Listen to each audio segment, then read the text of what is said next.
Okay. We should be back in the new YouTube stream. If you're catching the VOD, if you're like, oh boy, the finale. You're on VOD 2 of the finale. Go back a VOD. I've technically already beaten the game at this point. I'm doing endless tower stuff. So if you missed that, it's in the previous YouTube VOD. I had to restart because it went over 12 hours. Okay.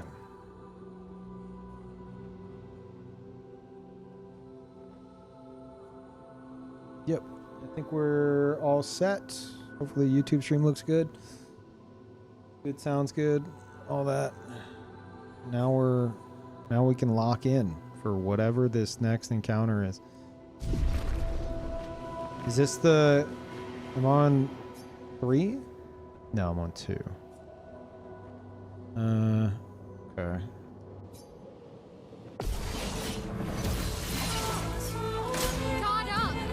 Oh.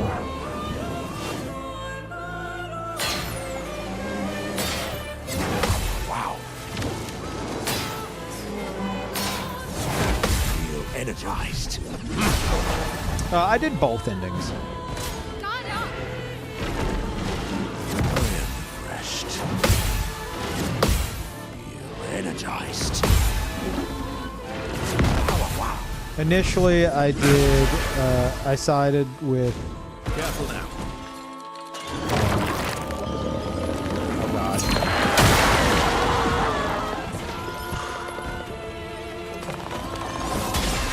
Wow. You know, I can't talk right now. Bring it on. My turn. Ugh. Initially, I don't know. You'd have to go back and watch it. There's a lot of thought process across the board. I preferred the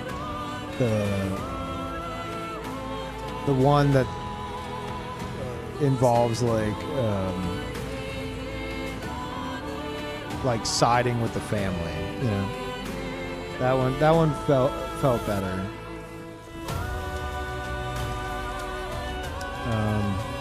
Yeah. Don't die next time. I am refreshed. Energized.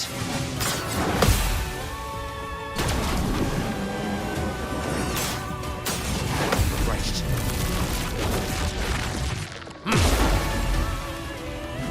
Now. Yeah, her ending was super jarring, but like it's the reality of the situation, you know. They just hit you in the face with it. Also, sorry, we have I don't know.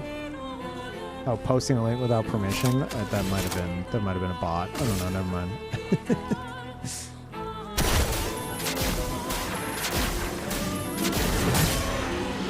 Oh, there's someone getting hit by Yet Protocol.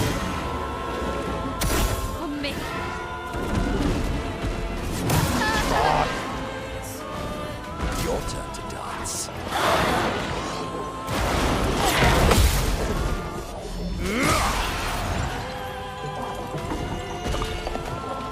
Oh well, just try it. Invigorating.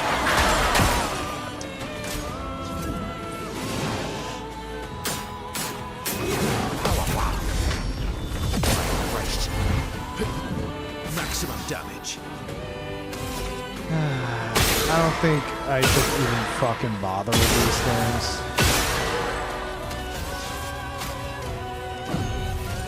Don't die next time.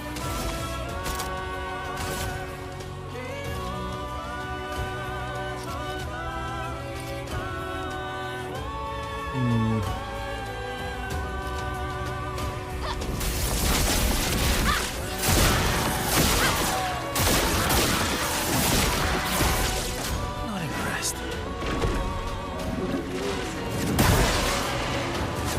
Invigorating. Right.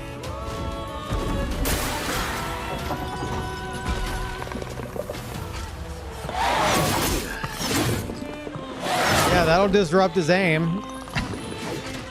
Not lying. Yeah, I don't care, man. You do that.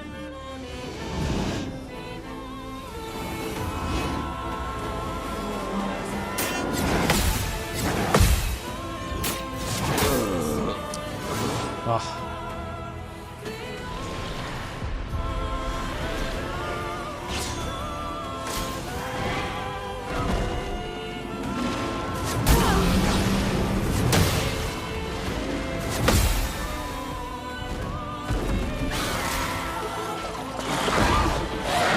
Feeling better.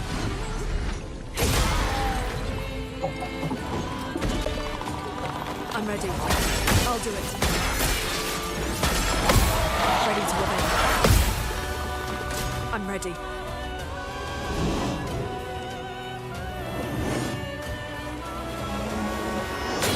Feeling better.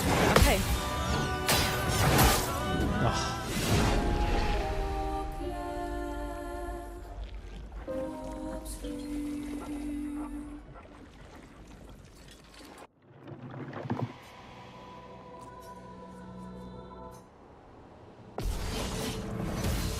YouTube's good? Okay, thank you, Dennis. Your turn to shine.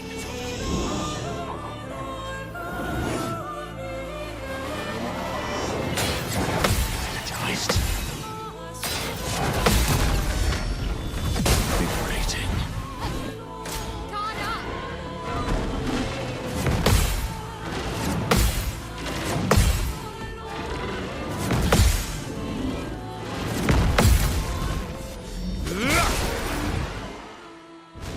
Watch out, my elf.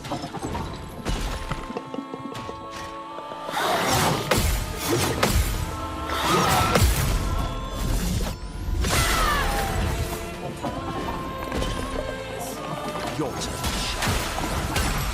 Watch out. Energized. Time to end this.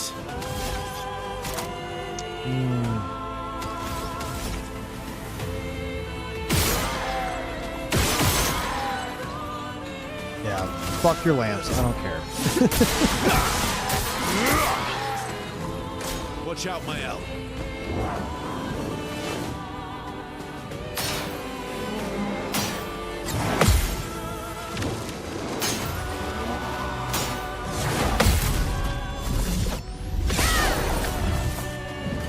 My favorite part.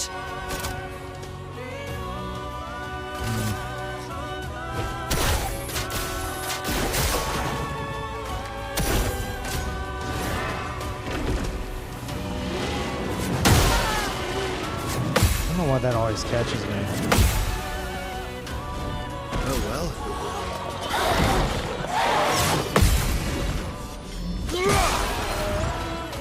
I want the lamp master gone. Your turn to shine. Energized.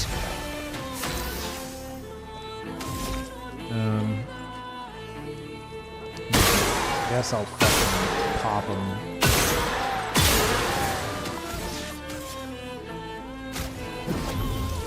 You can do better.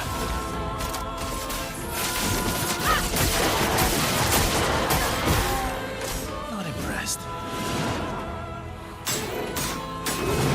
Liberating. Energized.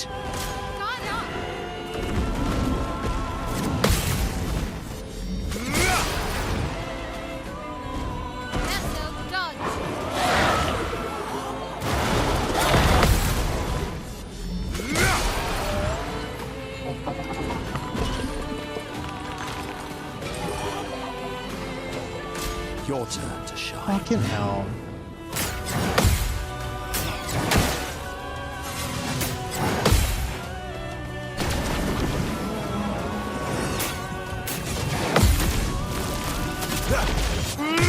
Oh, this might still work.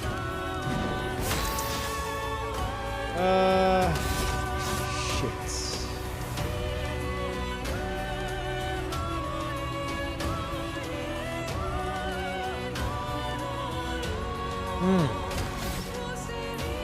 I know I could do this.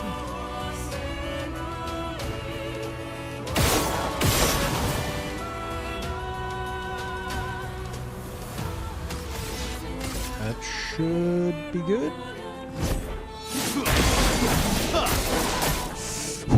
Maximum damage. End of the line.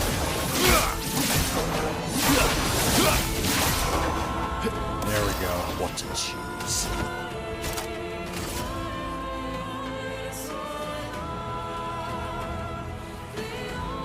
I don't know if that's gonna... Yeah, just do it to that thing.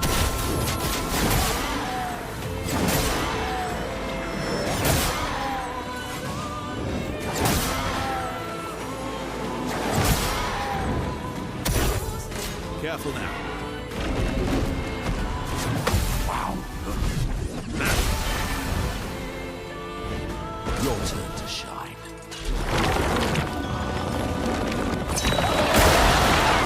Oh! That's what it is. Oh, wow.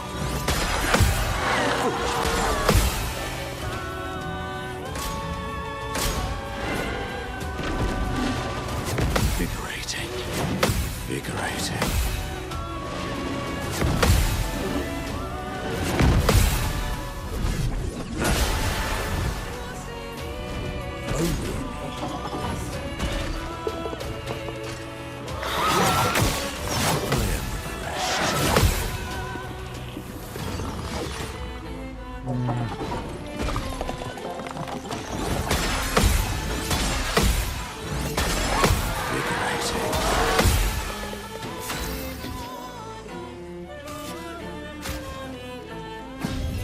Did I die again?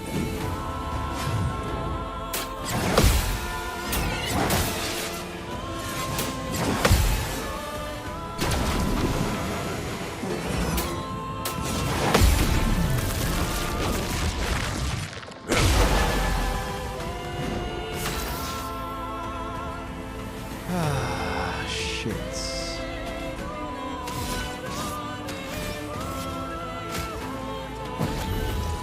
Merci.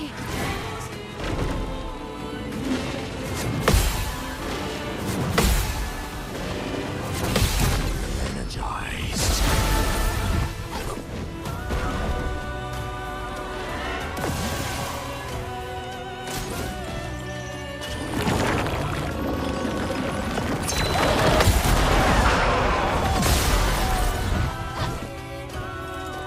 Bring it on.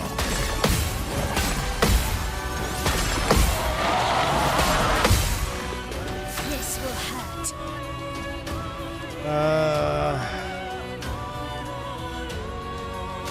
Yeah.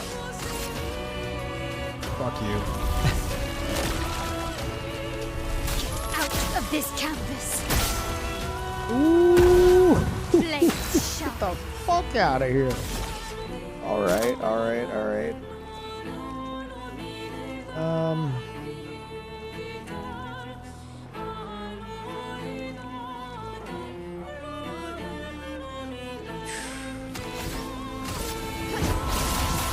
The blister.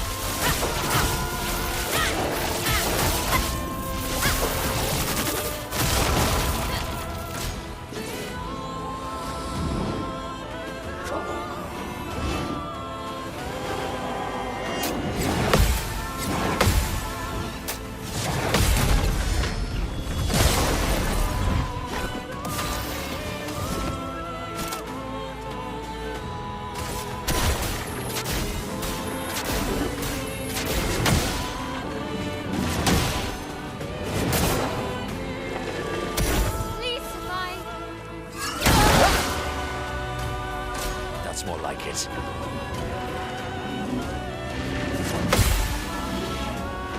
Foolish move. Forgot about the explosion.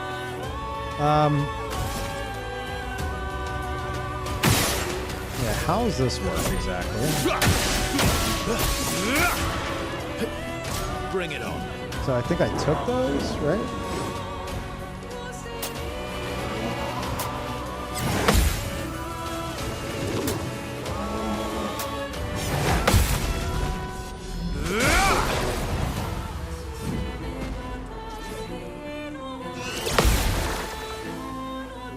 Just try it.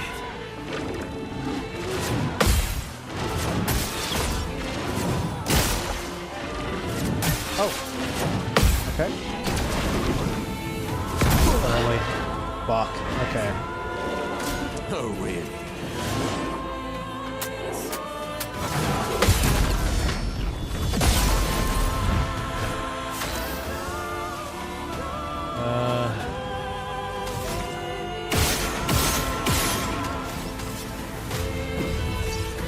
Violence.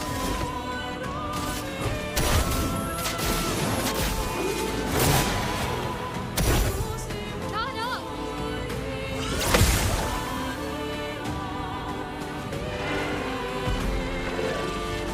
Your turn to dance.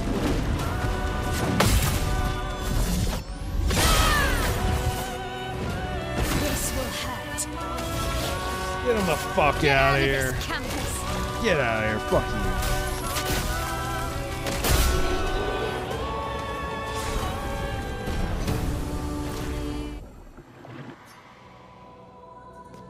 Okay, this might be the final one, if I understand correctly. Don't tell me.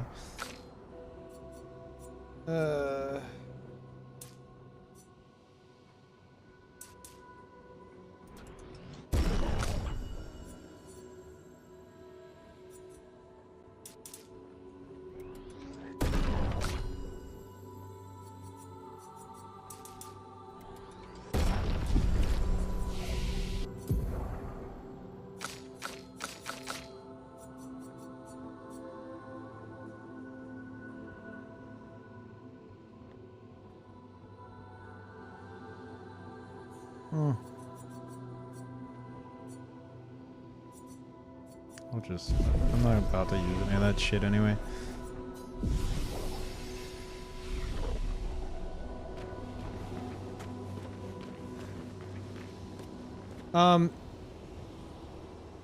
Oh, yo, talking about parry only run. Yeah, no, it's... There's a strat to dodging. A lot of people I watch refuse to dodge, and I myself never cared to. Gradient attacks, for example. A long combo string with a gradient attack, you can dodge everything in there, and as long as you land the gradient parry, like, you're gonna get the damage. So, like, strategically, there's zero fucking reason, unless you're, like, built for it for, like, AP or something, to be parrying all those attacks in, like, a gradient combo, whenever all you need to parry is the last one. So, and then I've heard of, like, viewers have mentioned that they'll dodge initially to try to learn the timings during the fight better. And then they'll start easing themselves into parrying. You get AP for each parry. No, I'm not saying it's, like, completely fucking useless, but, like, you can get AP for dodging, right? But it's sometimes not worth the risk, you know, if it's like a really ridiculous fucking thing that ends in a gradient. Like, you could still get the payoff. Oh, is it only for the first dodge with the Picto? They don't have one for every dodge? Wouldn't know, never used it. Nope, always worth it? Agree.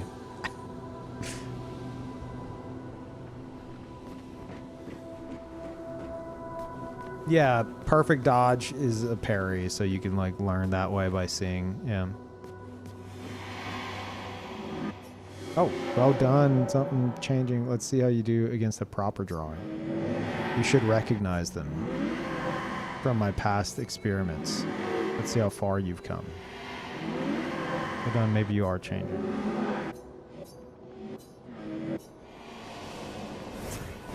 Oh, boy.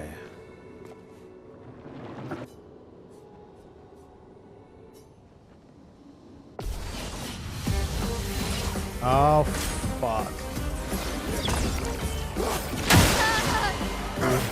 What the... Wait, what? It's a dregs. It's both of them? Okay. Born once more.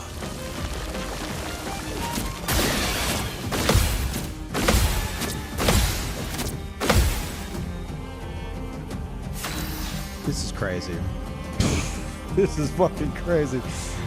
I thought it was just going to be straight up copy paste the final fight, but I see why it might spoil stuff because he's in the fucking fight. But so is she. I didn't know that.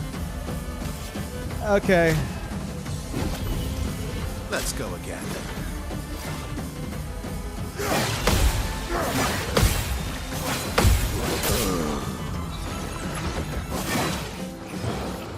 Yeah, they do. That is just his moveset. Yeah.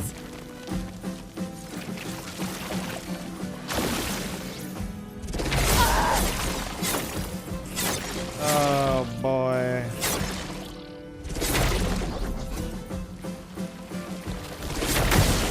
I knew it. I knew it. I even tried to parry, but I swear it didn't go through. I'll manage.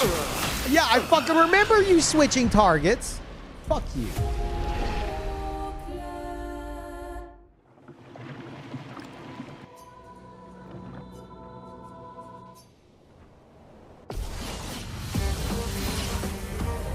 Parry it.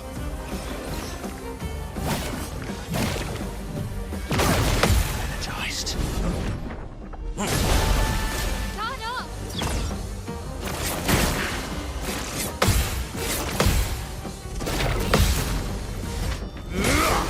My turn.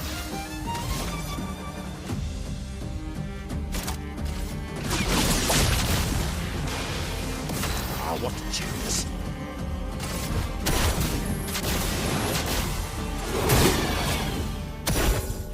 Foolish move.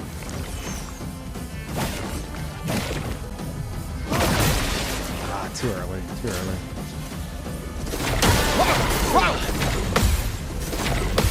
Feel energized. I thought it was the black hole's about to appear. Okay.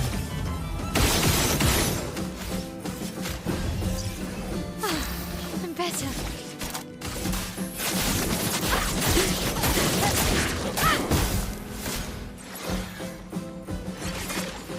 Oh fuck.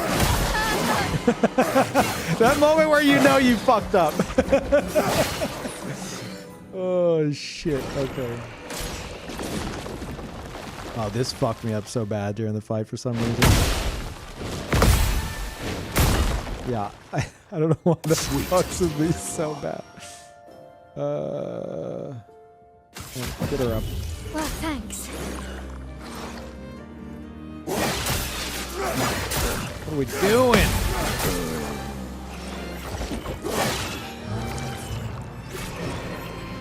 Watch out.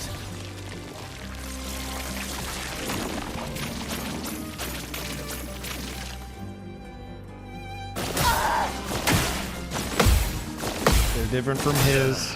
Right. They both have them. His linger, hers are instant.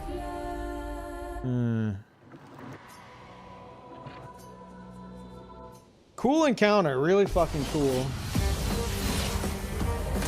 Incoming.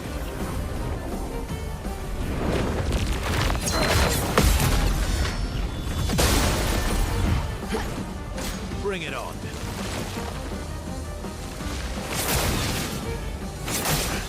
Okay. Okay, guess I'll die. She's gonna switch targets? No? Okay.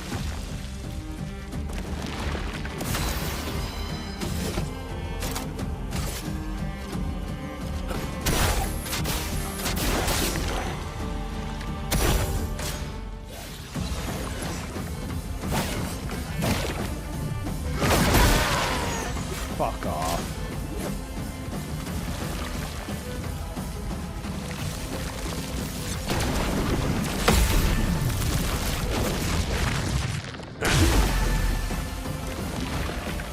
Why, yes, I love a dance.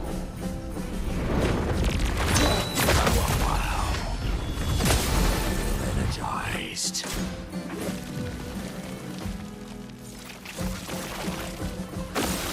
Oh fuck, I did it again. Stop, please. Energized. No.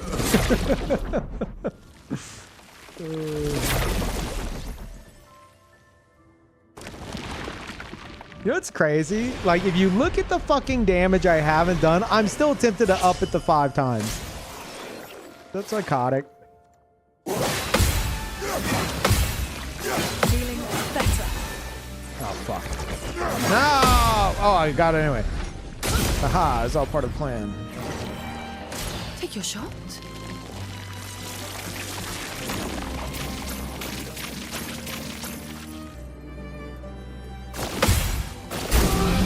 Your shot? So much potential.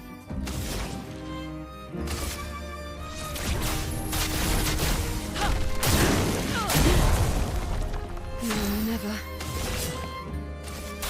Was lucky.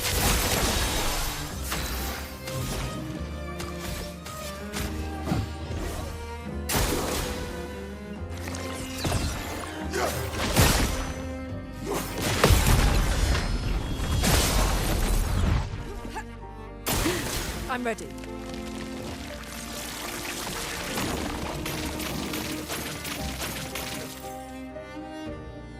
Okay. Good. Tiny. I'm waiting. I'm ready. The elements dance.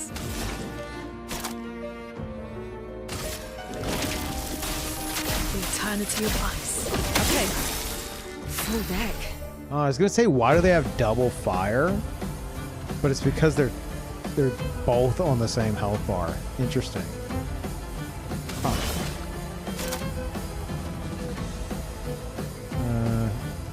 Yeah.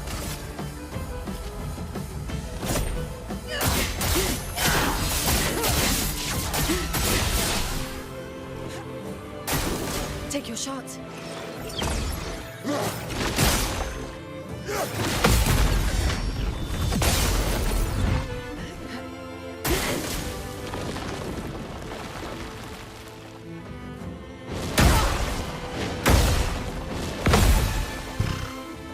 Let the ink flow.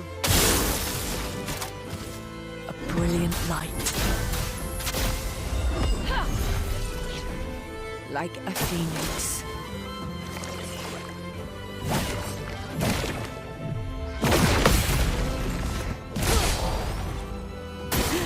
Careful now. Okay. Okay.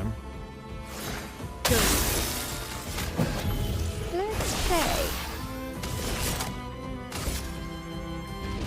The stars judged you.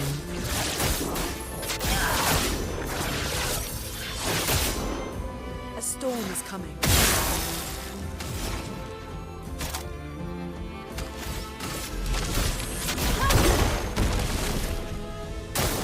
I'm waiting.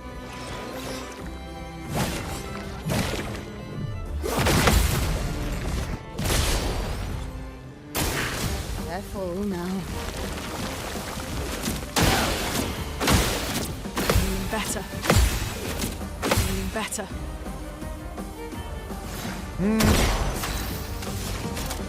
A brilliant light. Here we go.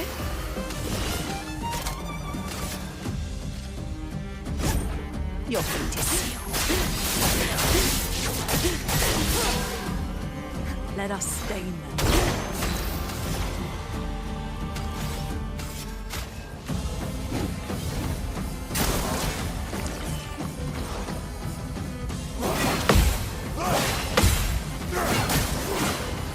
Fuck.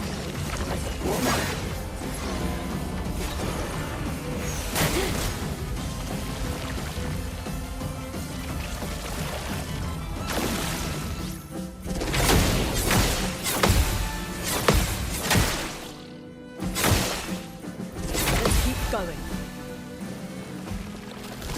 Feeling better. So much potential. A brilliant light. Let's finish this. No, way too early. Fuck. Okay. Feeling better. That always takes me by surprise. I don't know about 5 times, chat. Look at that health bar. Oh, this might be fun. That's lucky. This might be okay. I don't know. Attention. Good.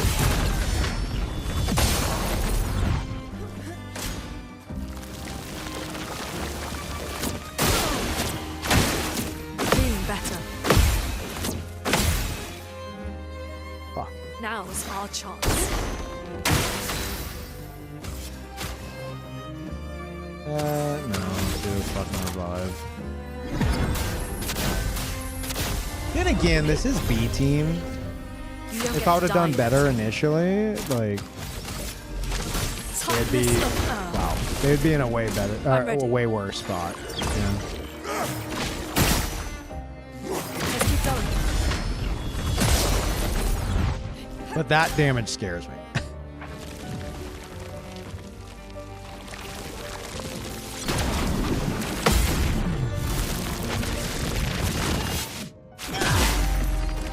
Like, look at that. Imagine that on 5 times. That's fucking psychotic. Oh, I'm pretty fucking psychotic, but that's a bit crazy.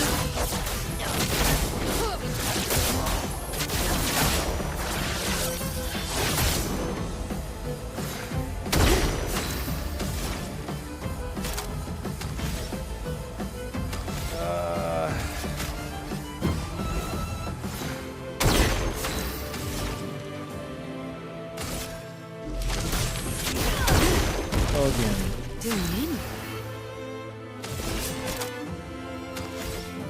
Yeah, you know what? Just do a fucking end slice, even though there hasn't been a ton yet.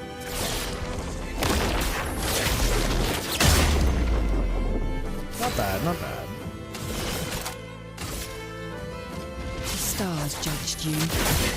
I don't know if it's gonna matter if I focus one over the other, but if so, I want Aileen gone Brace first yourselves. because I don't remember her moveset.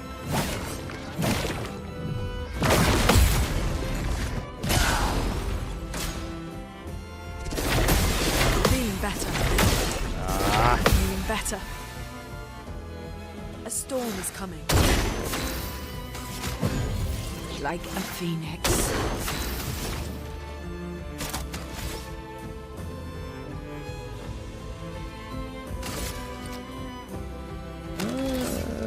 No.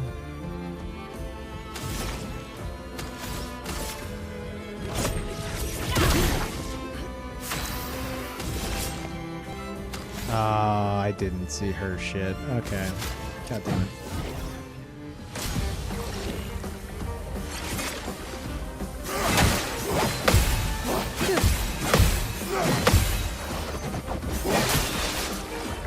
Okay.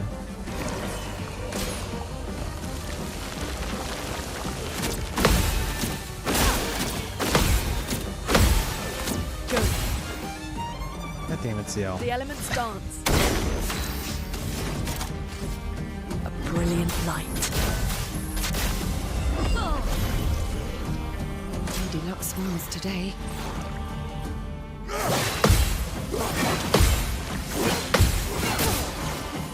CL! Quit giving Lune a shield.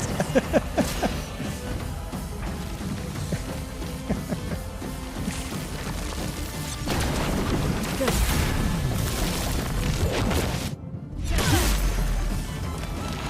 A storm is coming.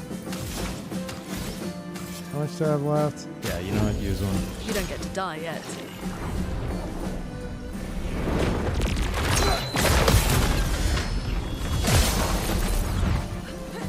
Brace yourselves. CL. You gonna switch targets? No. Chroma is flowing.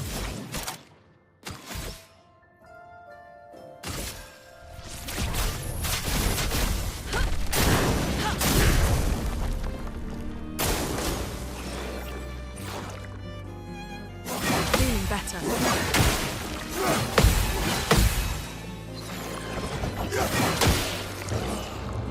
Okay. Okay.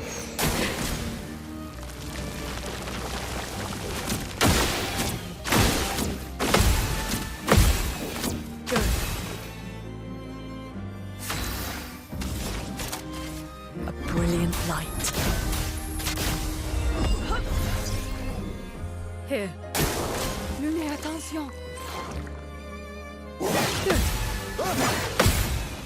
Okay. Let's keep going.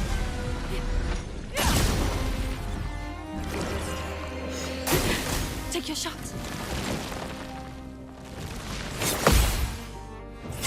Now, CL, please.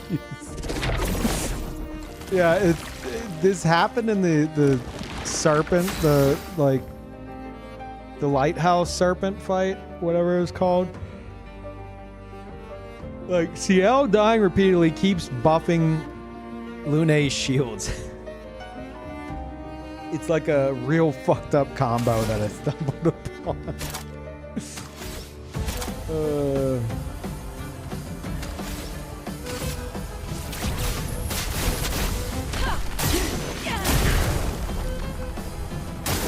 I'll do it. Wait, no, hold on. I got a cat in my lap. Hold up. Feeling better. Come on, Carl, sit. Sit. Sit. Please sit. I'll do it. Oh, no.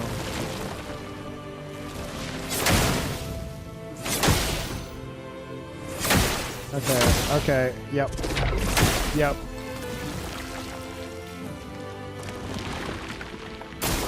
I'll do it.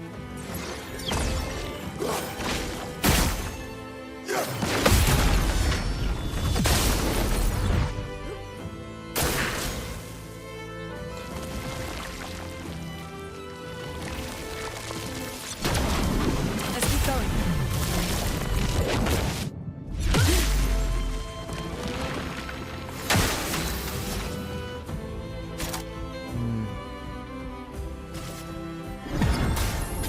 Get her up. Time to wake up. That's lucky.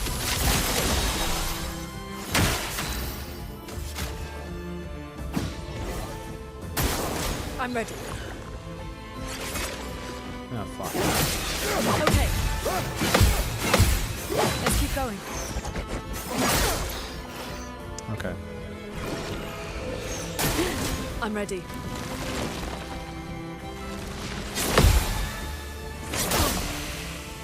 Oh my god, Lune died. We're in trouble.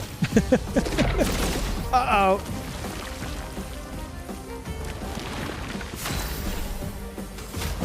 Get her up immediately. I won't lose again. Feel the embrace of fire.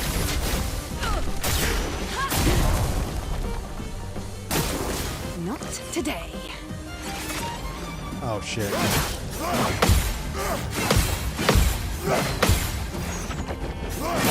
Fuck.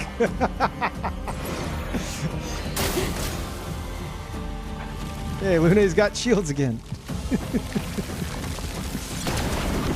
Feeling better.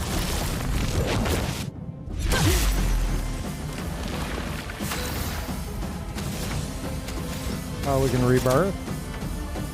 All right, 0 because of the stain. Brilliant light. You saved me. I'll do it. Let's keep going. Careful now. Let's keep going. Okay.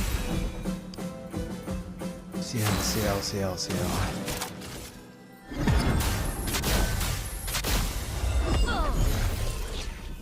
Let's play.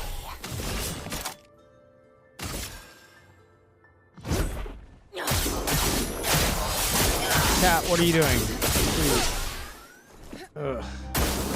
You good? Okay, what? What happened? Oh, I thought it was my turn.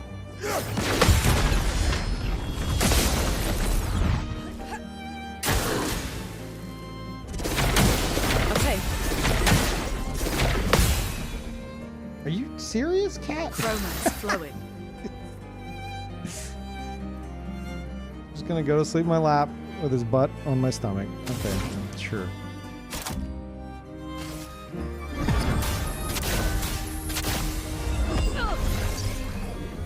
Let's play.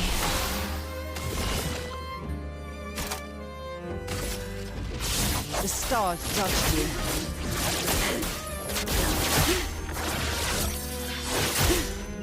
Let us stay there. Prepare to lift your head. What? Wait.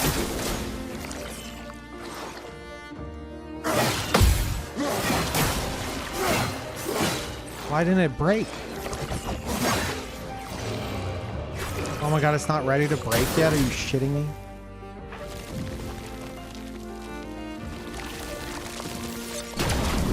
Okay.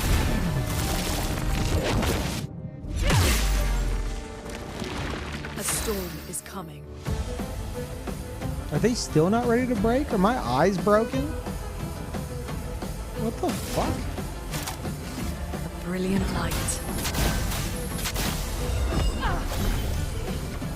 Here. Yeah. Fuck waiting for your shit. Let's just do this. Doors of Chroma. Open! A storm is coming.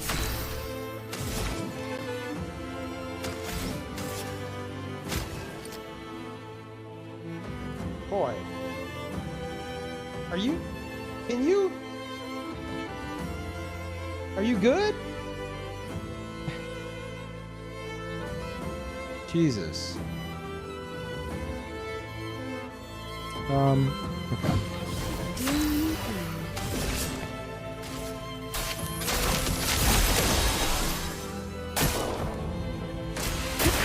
I'll do it.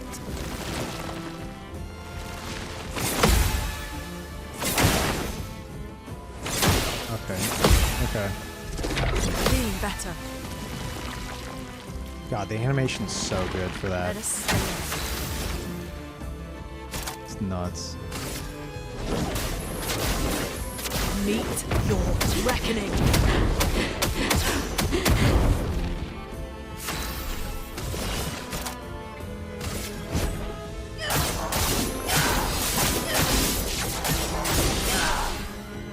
A storm is coming.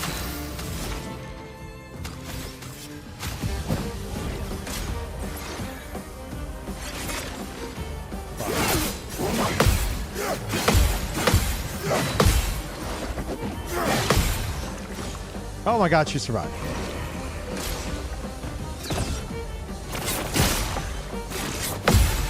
Good. Good. The elements dance. Feel the embrace of fire.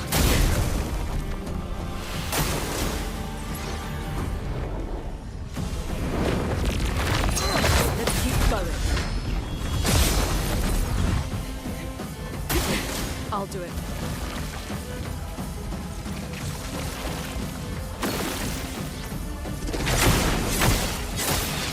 Okay. I'm waiting. It could have ended there. Time to take risks. Okay. Yep. Let us stain them. Oh, I'm out of energy. Shit. Oh boy. Okay.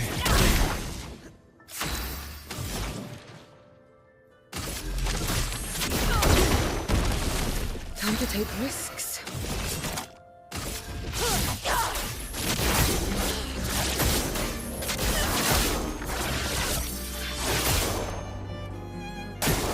Danger! You better. Lune, I told you. Let's keep going.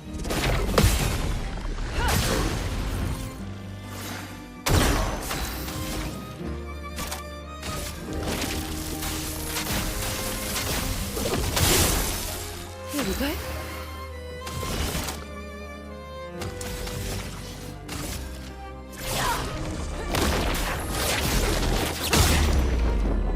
Time to take risks. Roulette? Did roulette just fuck me that hard? Oh no.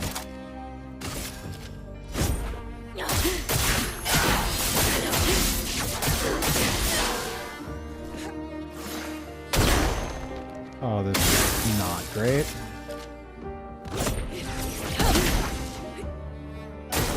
Not today.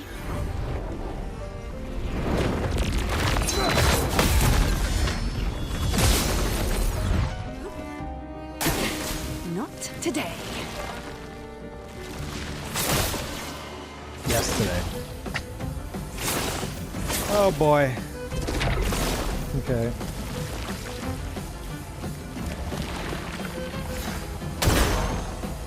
Let's keep going. A brilliant light. Like a phoenix.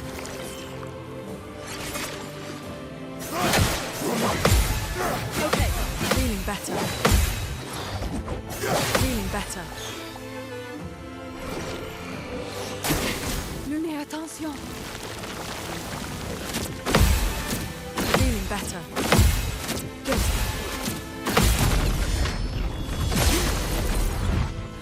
Now's our chance. Feel the embrace of fire. Full deck.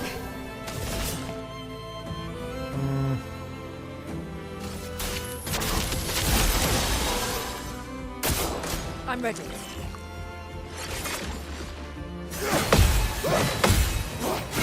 Okay. Feeling better. Fuck, come on. Oh, fuck.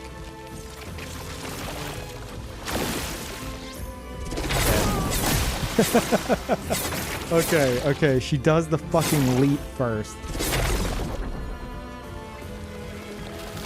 Feeling better.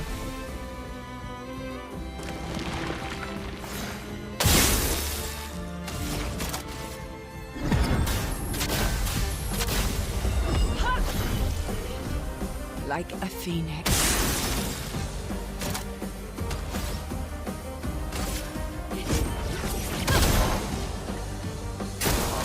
Not today.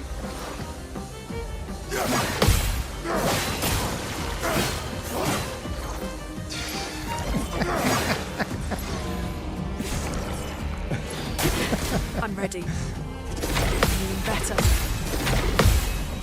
Okay. Poor CL, yeah, yeah. So much potential. You know what I'm gonna do? CL's out. 2v1.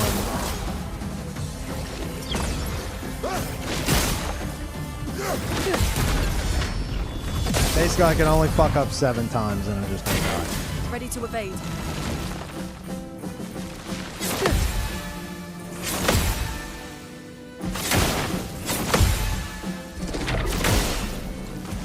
Okay.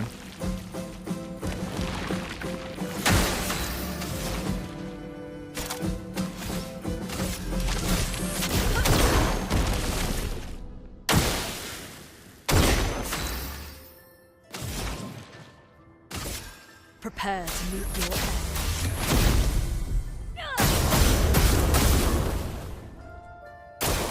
I'm ready.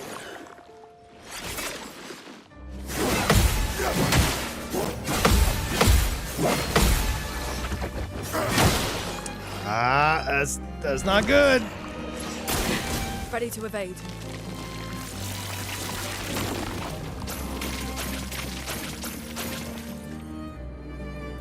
Okay. Ready to evade. Okay. My shields are So gone, much potential. and I'm burning. I might just die from burn. Okay, let's do sky break.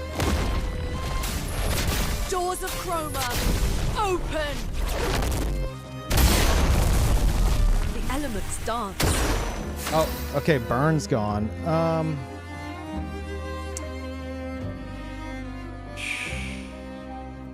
don't know if it's worth the heal. Like, I feel like they're gonna just one-tap me anyway.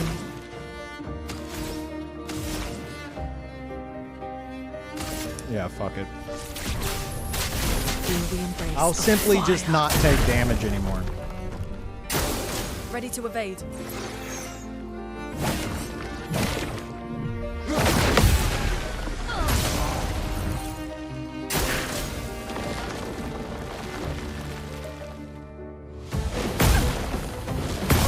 Oh, never mind, I'm dead.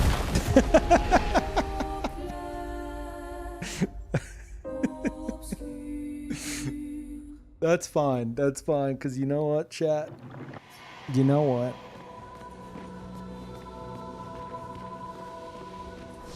I wanted to lose.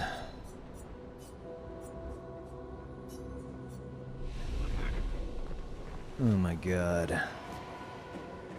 He's ready. He's also got to change the title for like the 8th time.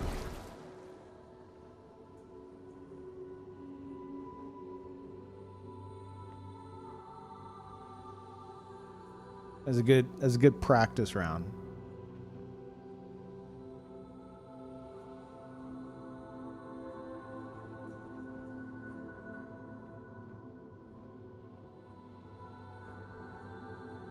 Oh crap.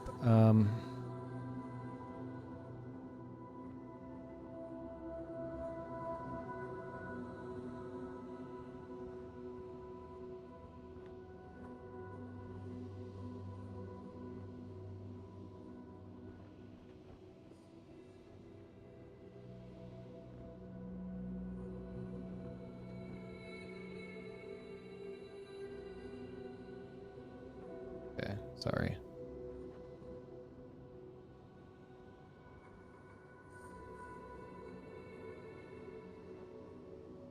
All right.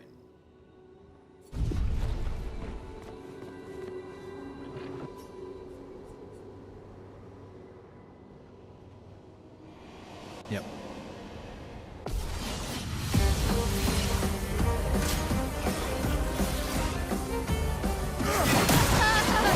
I thought that was the other move. Okay, all right, good start, good start. Your turn to dance.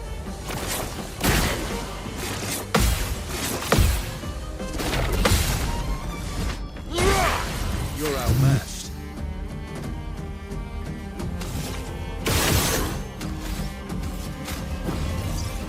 Time to bleed.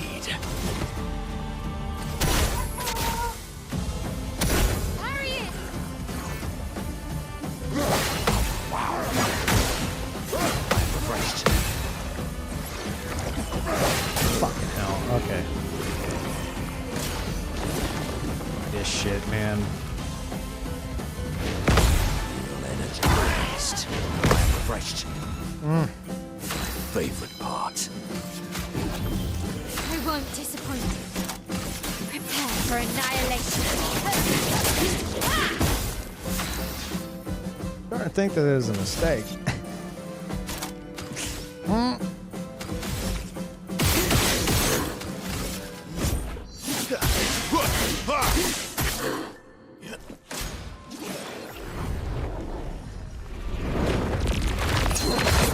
Feel energized.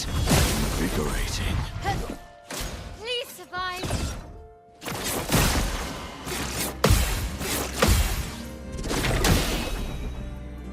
Let's have some fun. What? Did you get hit by that? She gets a full fucking heal? What the what? What was that? This will hurt. The sweet taste of battle.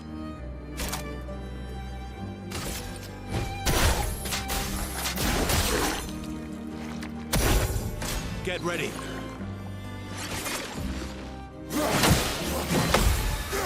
Energized. Wow.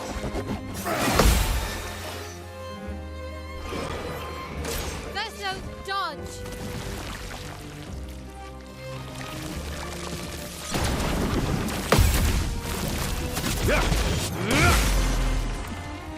Okay. Hold on, chat. Hold on. Let's see what this is really looking like.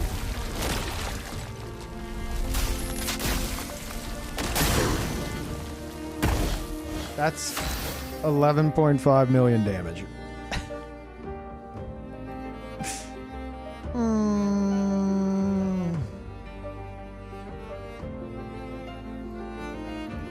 20 times.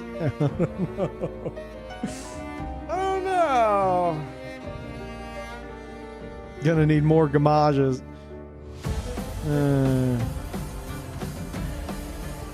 5 times be 5 times. Yeah, maybe 2 times was the answer, or maybe no times. Come on, Paul, go. Go. Come on. Go. Okay, alright. Lay down then. Alright. I'll just simply lock in.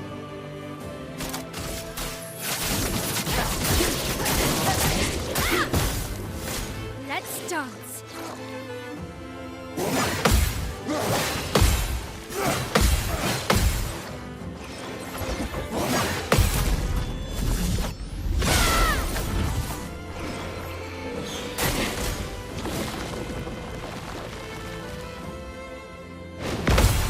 Energized.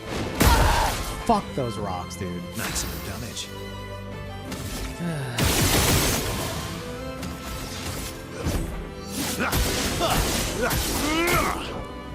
The fun begins. Well, thanks.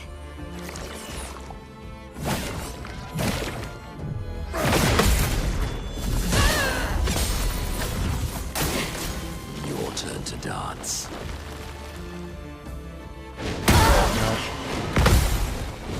Invigorating. I've lived through worse. Get her up again. You can do better.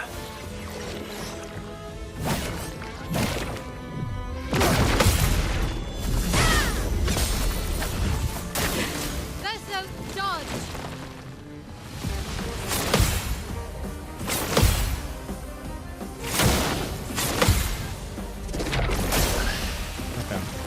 Okay. Blade sharp. Getting spicy.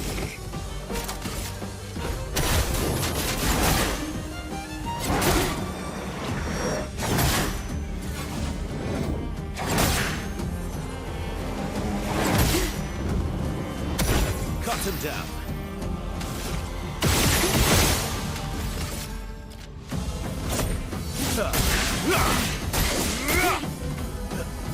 Minoko, get ready. Refreshed. Refreshed.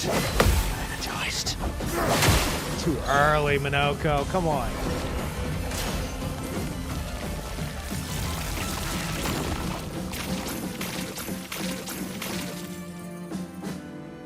Refreshed. Invigorating. Harriet. Careful now. Let's have some fun. Ooh, boy.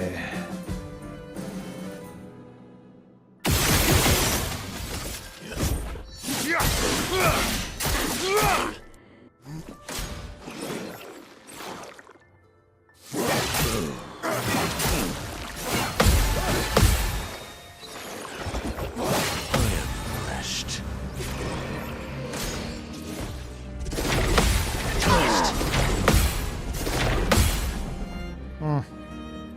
I'll manage. Merci.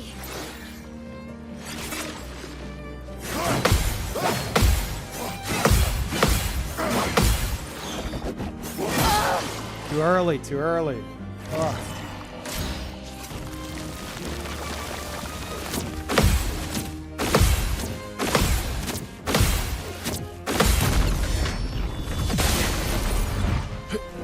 Just try it.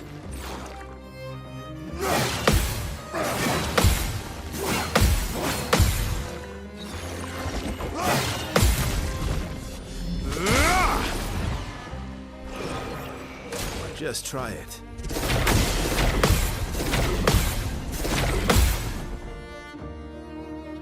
I'll manage. Time to bleed. Blade sharp.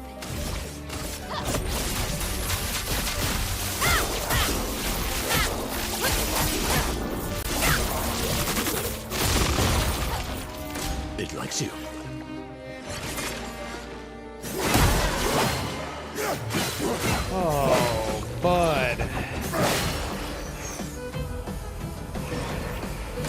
not impressed.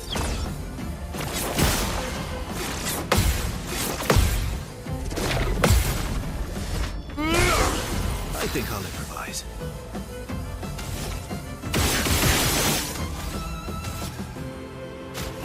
Last revive. I'm better. Invigorating. Invigorating. Oh well.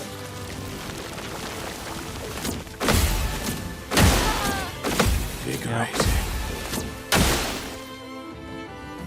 Honestly, yeah, no, we just have to die here. I'll manage. 5 times is too much.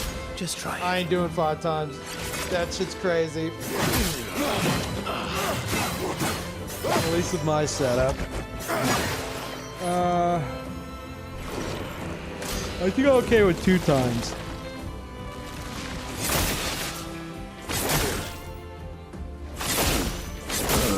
Let's just eat some shit. Yum yum.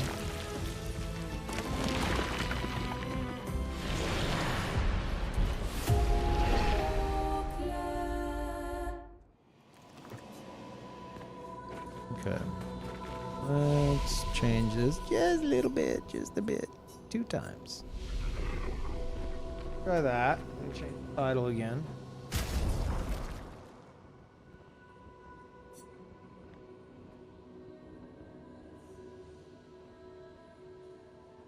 Five times is a bit fucking psychotic. A little bit crazy. Coward, dude. I would have been just relying on Gamage, like, the entire time. Which I probably still will be, but, like... that would be the only way I'd be getting any damage. It likes you. You're energized. Invigorating. Look at that. That's 2 times. Oh, wow. I'm refreshed. You're energized.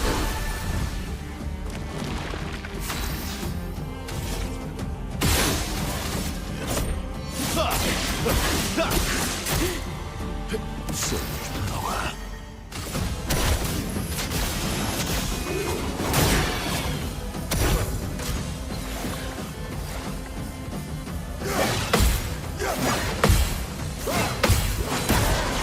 Ah, my health.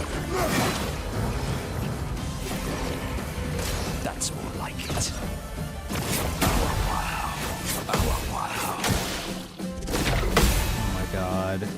Time to end this. She just fucking heals from that. That's crazy. It's shut. Prepare for annihilation. Your turn to dance.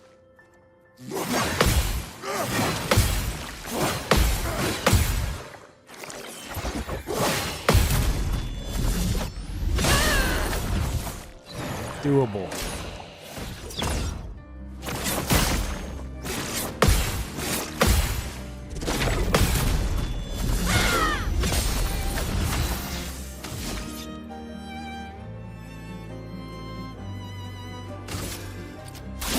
This will hurt. My favorite part.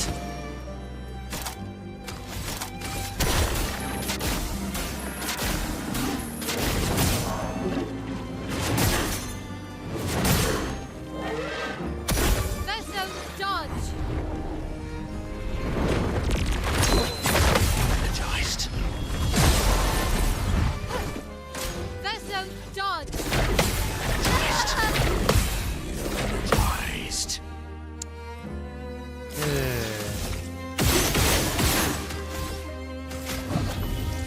Blades sharp. With the staff.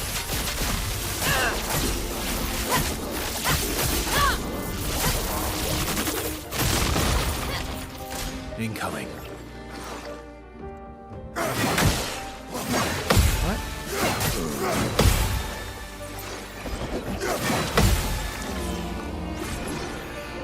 It likes you.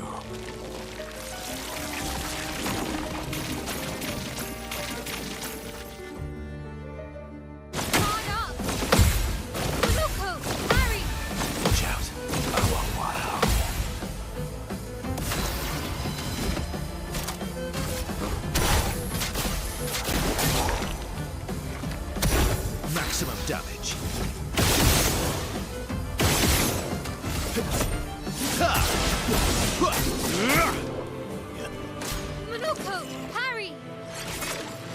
fuck. Feel energized. Okay. Alright, alright. Cup is full.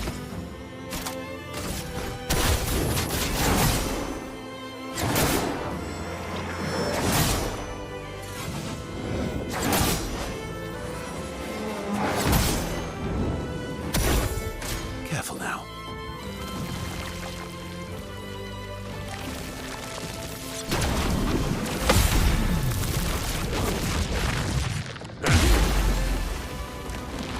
Time to end this.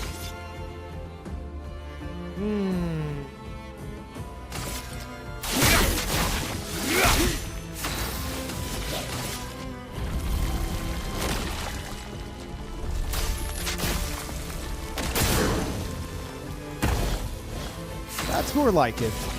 That works.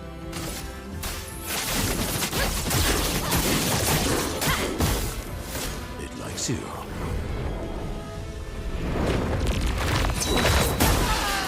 That's not good.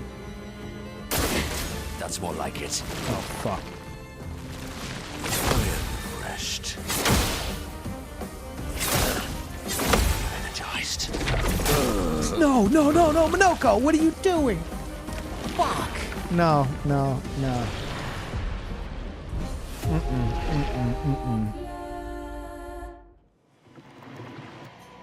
Also, I'm gonna do something while I'm remembering, and you guys are gonna think I'm fucking psychotic for it.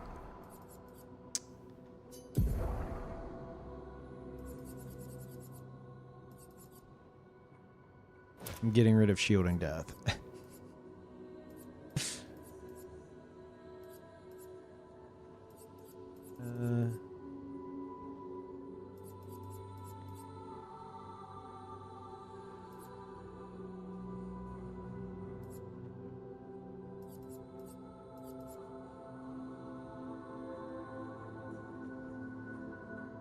Play immediately when revived. You know, sure.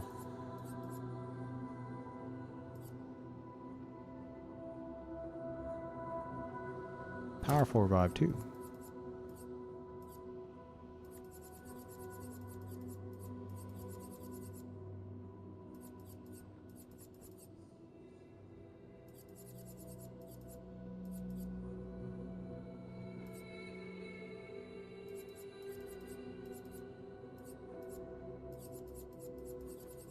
Burning break, I guess. I don't know. All right. We're locked in now.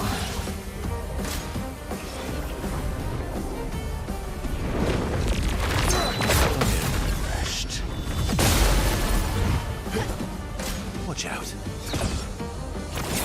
Wow. Invigorating.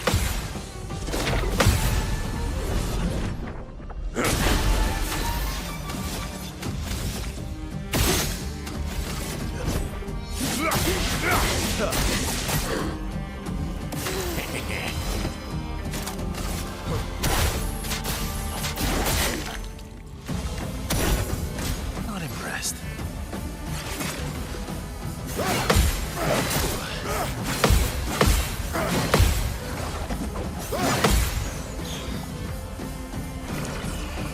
Get ready. Invigorating. Refreshed. Prepare for annihilation. Let's have some fun.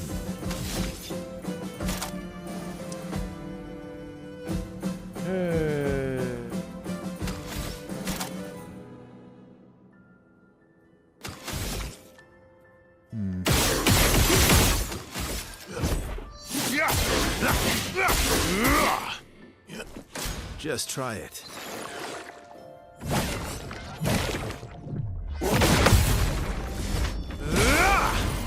Ready to carry.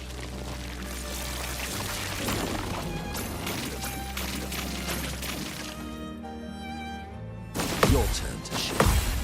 Your turn to shine. Watch out! Power wow!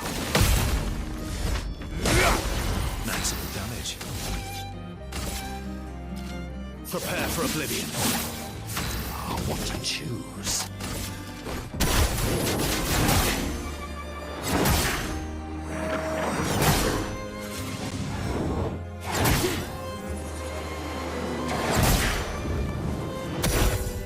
There, so dodge.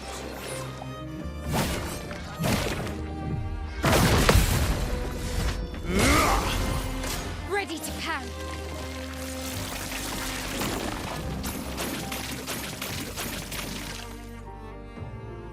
Please survive. Push out my elf. Sunoco, parry. Feel energized. Could have been better. Void, take everything.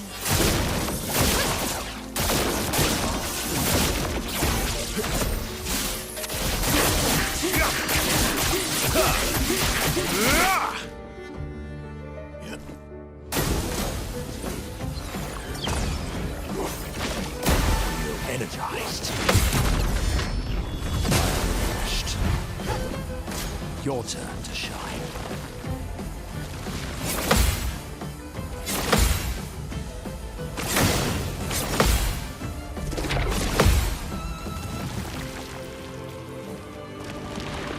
My favorite part.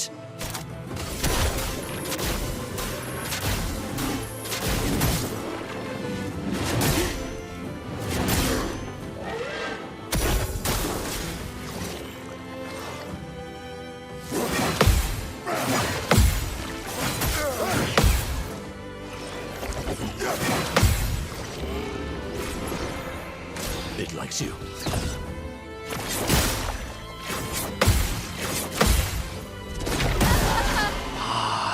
Let's have some fun.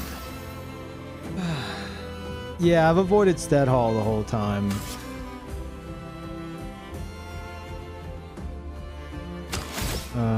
Honestly, well...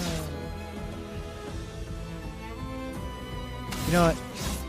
Just in case. Always come back. I've lived through worse. Your That's what I turn to figured. shine.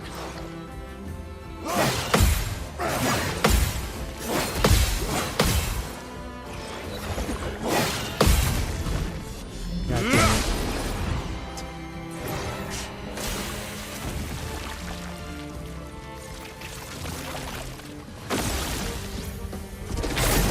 Fuck off.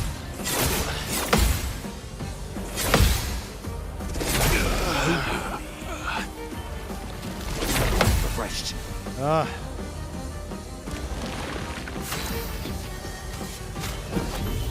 Born once more. Time to hit big. Prepare for annihilation. Foolish move. What was I doing? Wake up. I'd love a dance.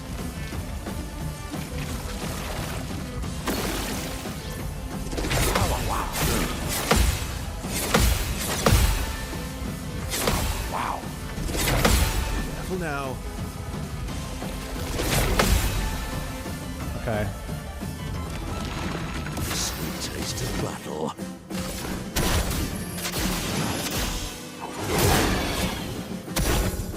Parry it. Feel energized. It likes you.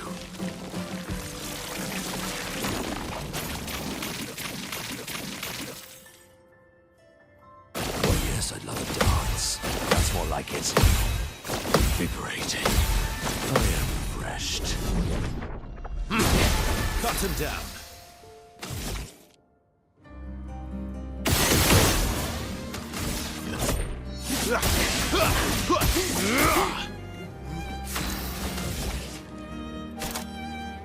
Oh boy.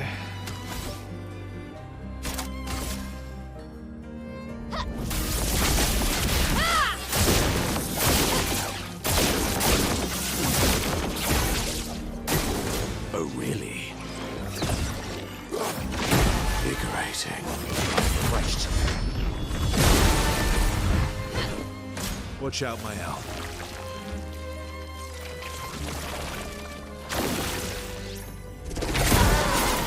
Yeah.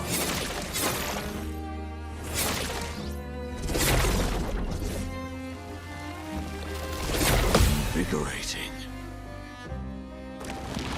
Cut him down.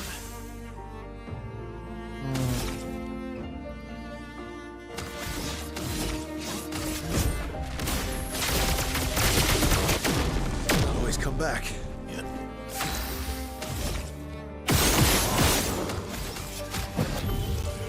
Now's my favorite part.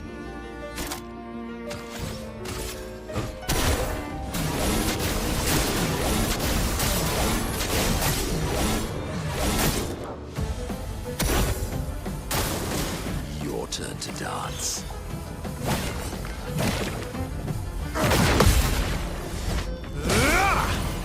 Not impressed.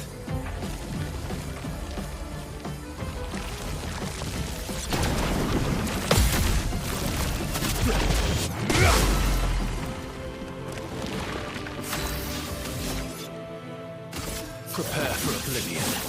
This will hurt. Prepare for annihilation.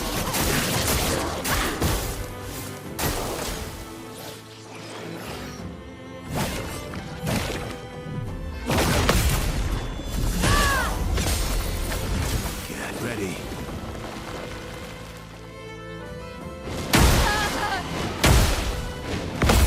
Fucking hate that move, dude. Holy shit, I hate that goddamn move.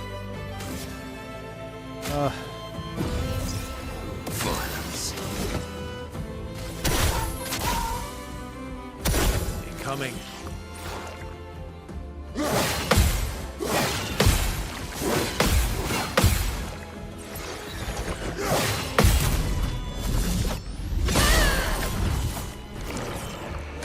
Your turn to dance.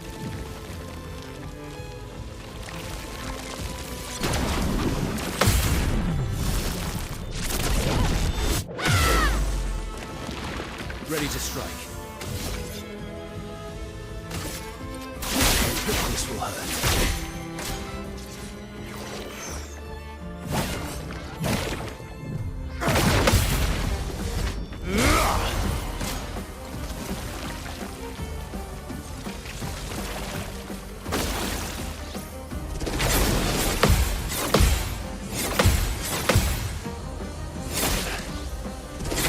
Wait, what? Oh, okay. This is good, actually. Disaster expedition, eh?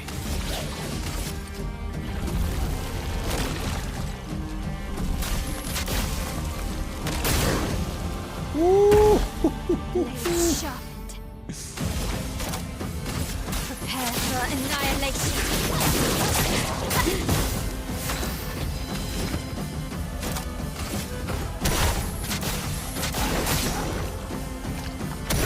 Cut him down.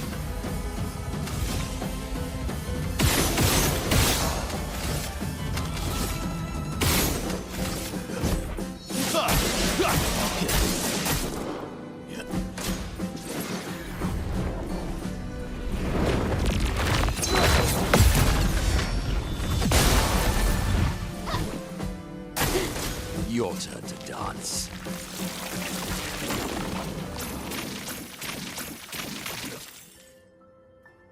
Loco, get ready. That's more like it. Me. Cut him down.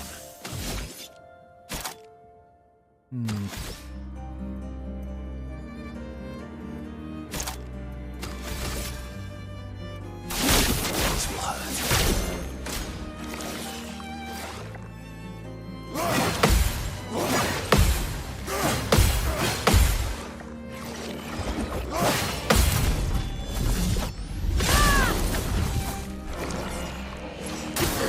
Your turn to dance.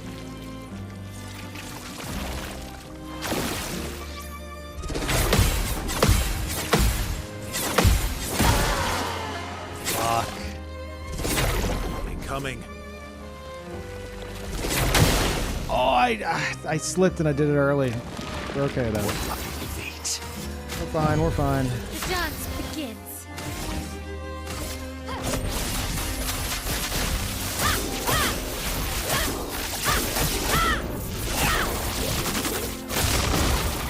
Ready to strike. Oh god, that scared me. I thought he died. Do I want to... Yeah. Ah. How strong is that burn? I swear it fucking one-tapped me earlier. You know, just fucking heal yourself. Ready to parry.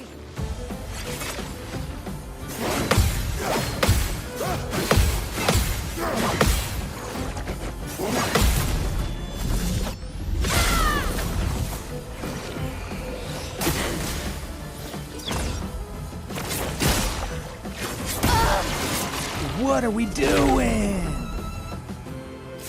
You for some mayhem. Ah, brutal. Merci.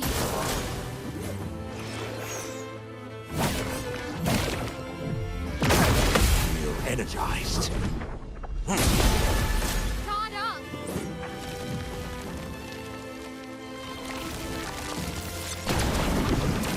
Wow.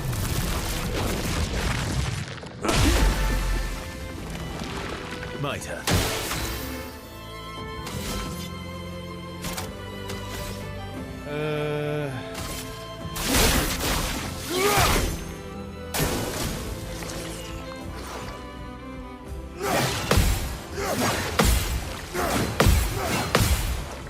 Oh fuck. What? Oh, I'm gonna die. Oh fuck.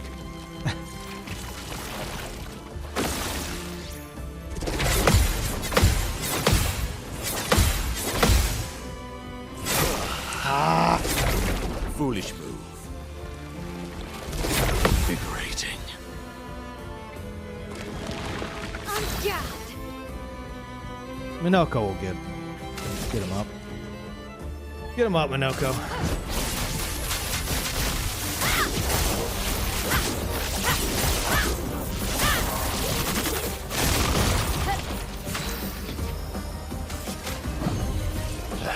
Will I die again? Refreshed. Refreshed. Minoko, get ready. I am refreshed. Invigorating. Maximum damage. I won't disappoint.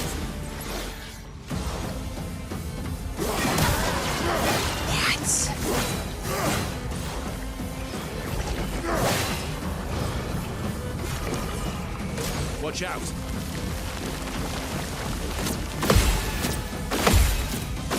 Invigorating. Invigorating. I'm refreshed. The sweet taste of battle. Last revive. Maximum damage.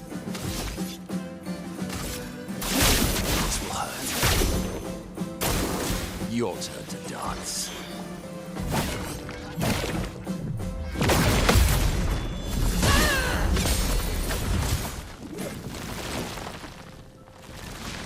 Oh, wow.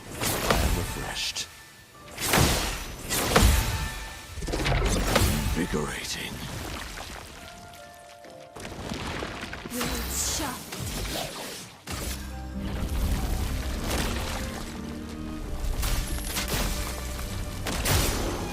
That, oh, roulette, This why? hurt. Oh, roulette, why did you do this to me? No, roulette. How could you? Finesse and precision. Bring it on. What? I don't get to play again?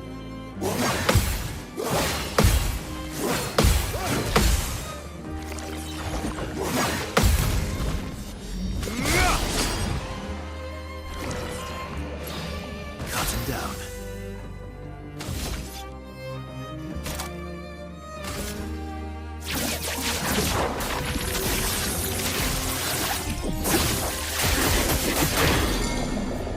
They have their own individual stun meter in the same bar? That's interesting. Boy, if only I had the points. Okay. Hmm.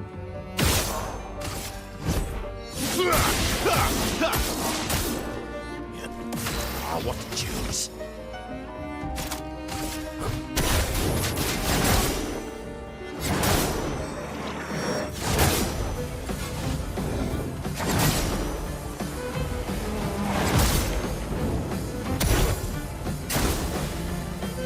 Oh well.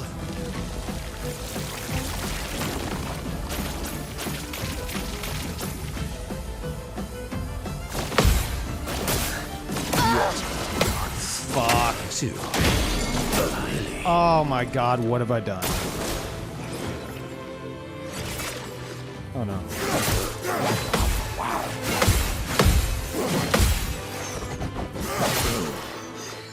Uh-oh. This is real bad. Invigorating. Invigorating. Minoko carry. Proper challenge. Yeah, I'll say.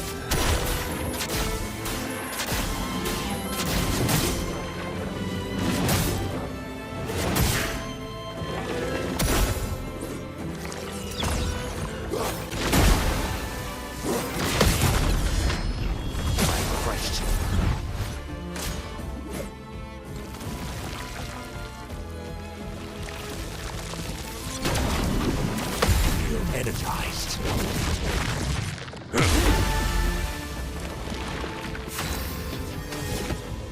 Just double check here. Yeah.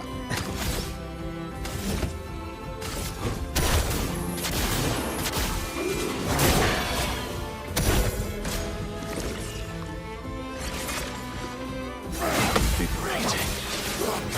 Energized. Wow.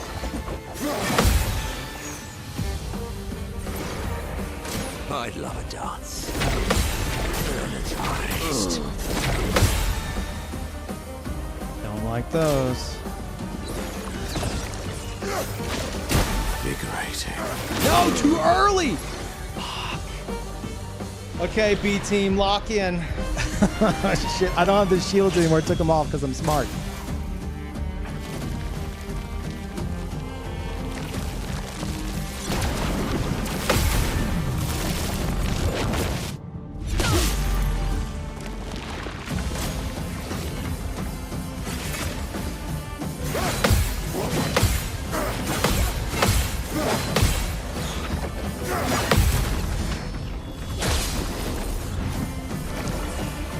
I'll do it.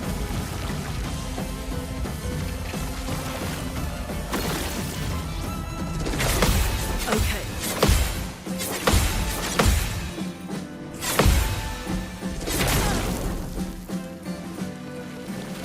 Let's keep going.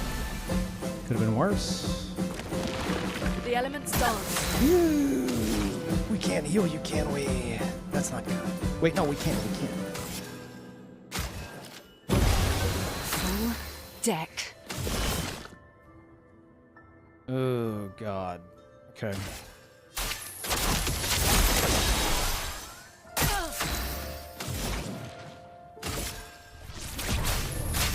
Feel the embrace of fire.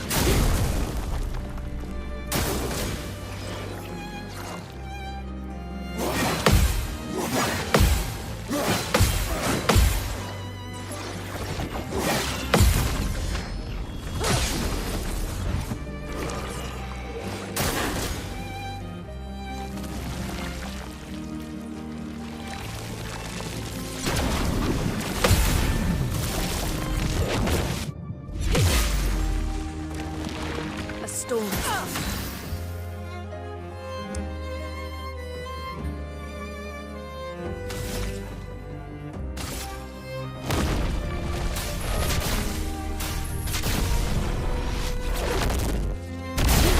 I don't think we have time to build up CL's end slice.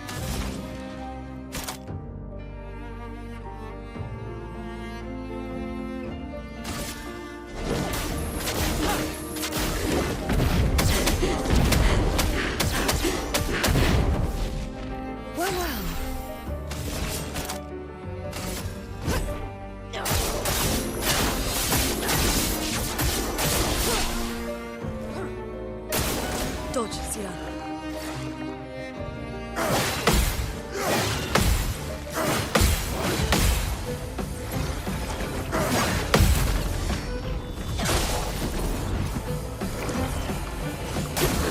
I'll do it. Okay. Okay. Okay.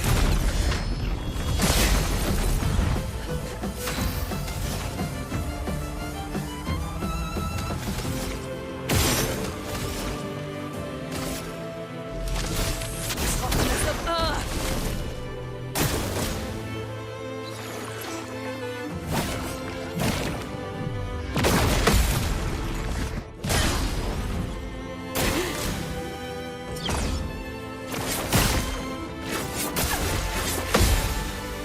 Okay. Let's push forward. Oh, okay, I thought she was burned. We're okay, we're okay. Good. Well, well.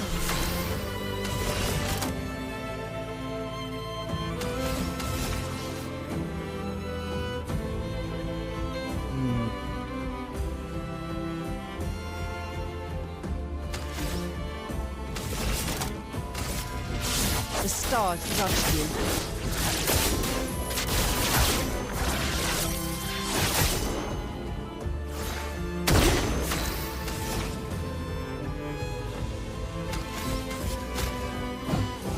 Here we go. Shit.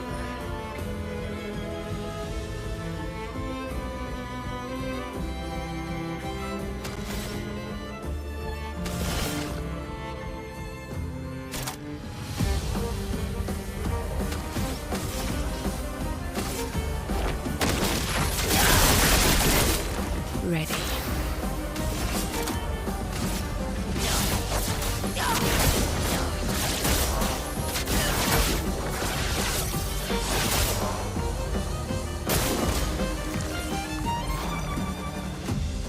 Feeling better. Good. Okay.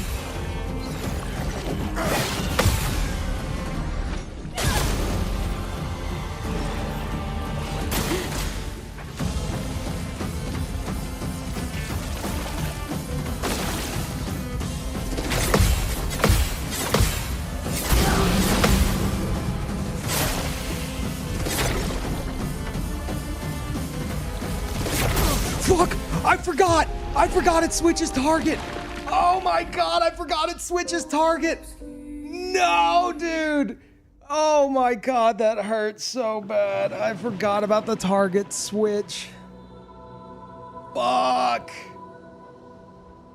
I was like, I can revive. I was just thinking, oh, Lune can revive. Fuck. Oh, that hurts. Oh no. Oh, fuck, we go again. That stings.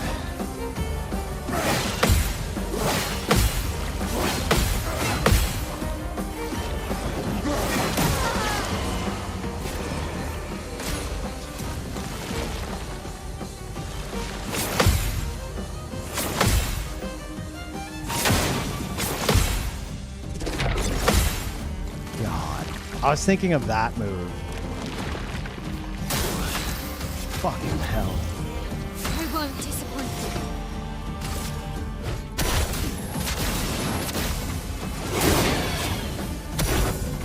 Please survive.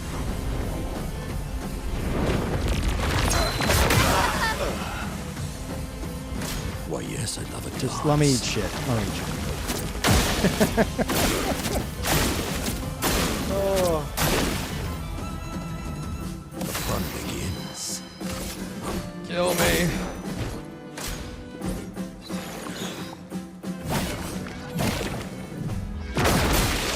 Noko.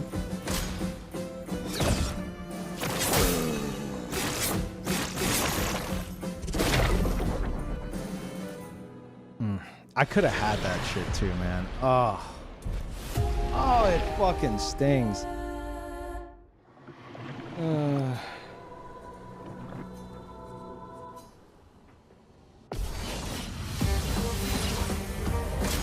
Your turn to dance.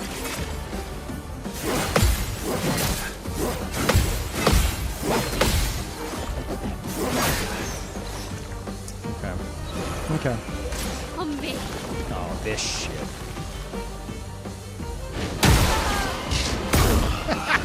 fucking kill her. Ah! The fun begins. Why, yes, I'd love a dance.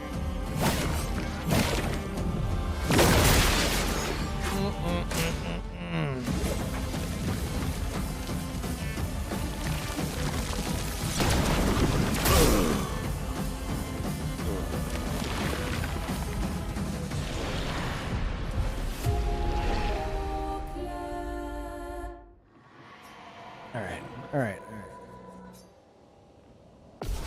Lock it in. Your turn to shine.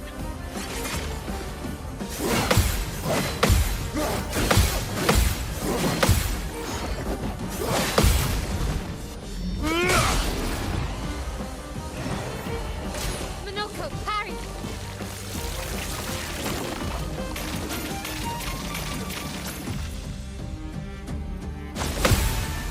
Your turn to dance. Ready to parry!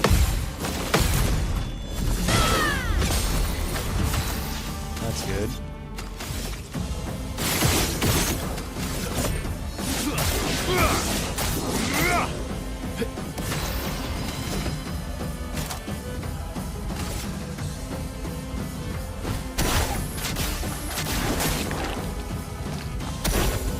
Watch out, Mael.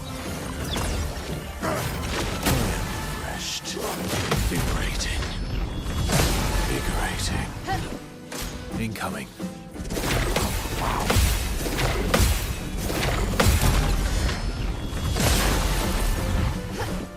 Shock. Void take everything.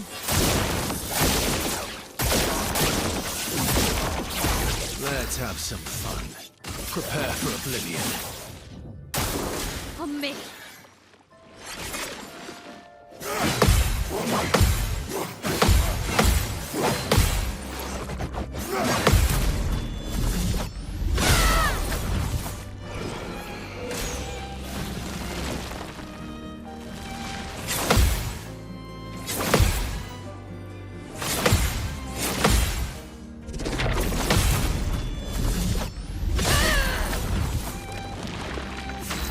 What to choose?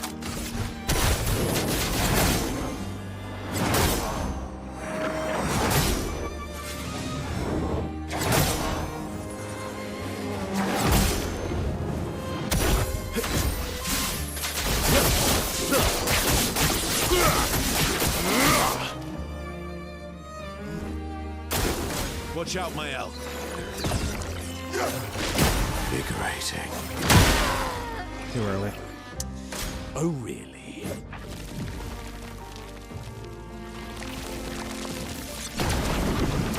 Invigorating.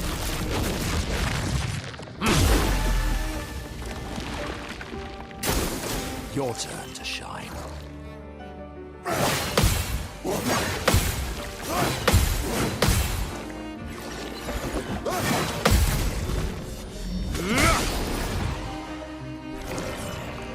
Not impressed.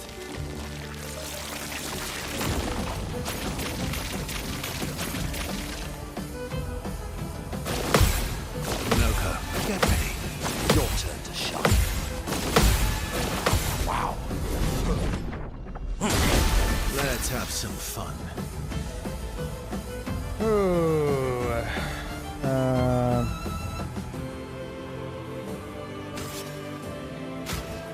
Yeah. Merci. The boost.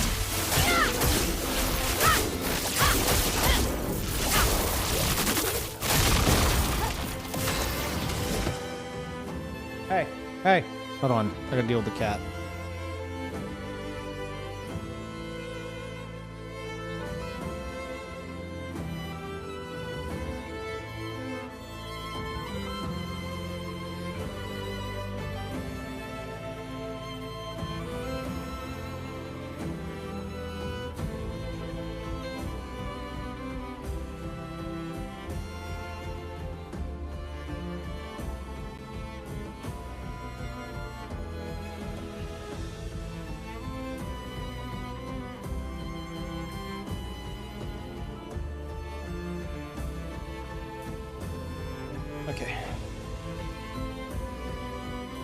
Oh.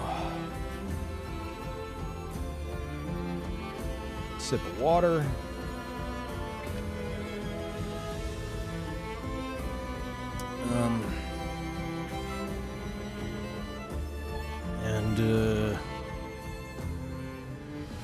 Let's try this.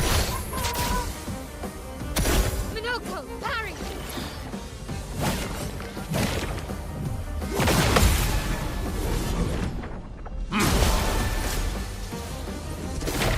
Invigorating. Wow. Time to end this.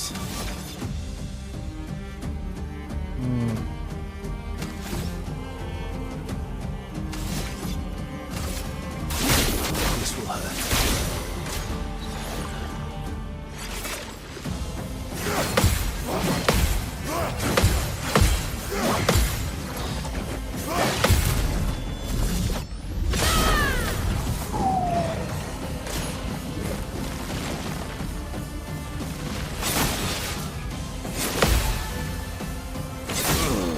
I'm refreshed. Feel energized.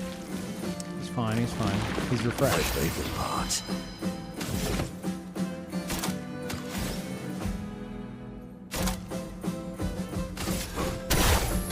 No, no, not him! Okay, you kept the mark. Good. Get out of this campus! Oh, massive. Blades sharpened.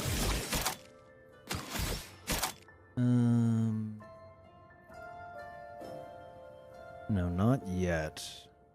Do this. Prepare for annihilation.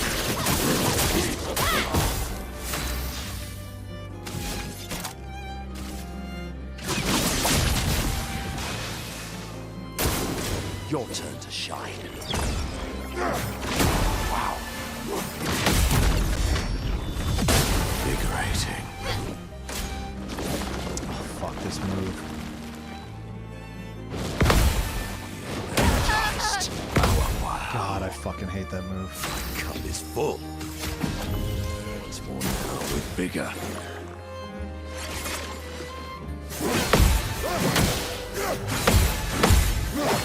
Invigorating.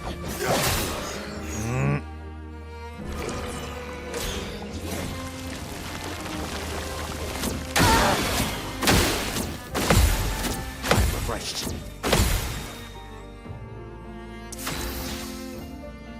Brutal. Brutal, brutal, brutal.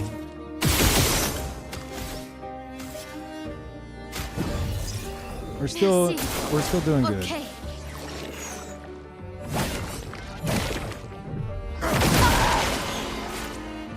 Not impressed. Take it back.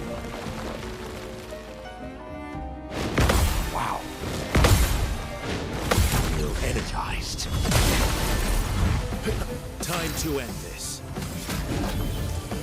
My favorite part. Ah, shit. No.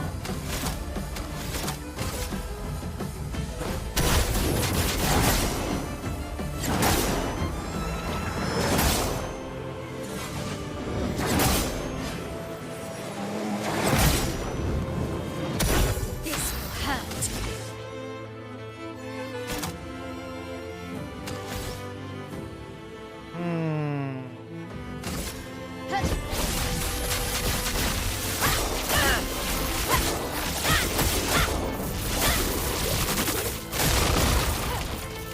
Your turn to dance.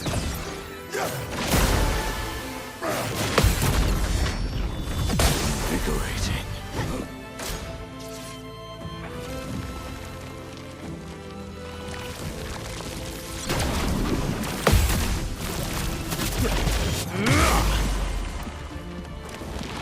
Time to end this. No, he's gonna go over A if I do that.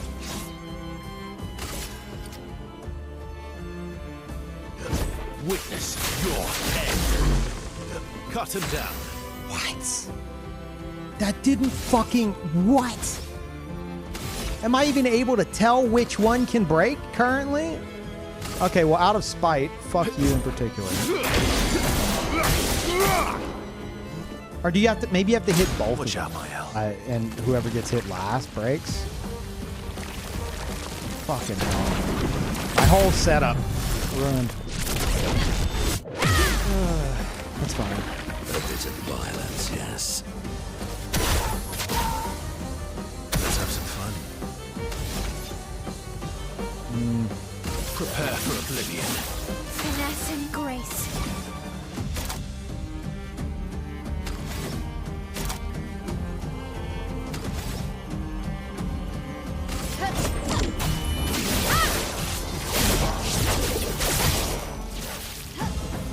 Not impressed.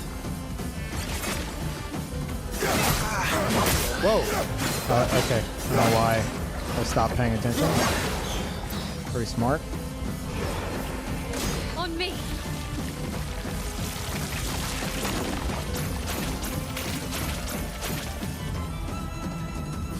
Your turn to dance. Wow. You energized.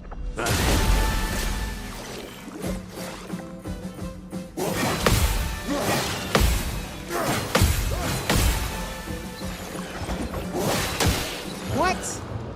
Disagree.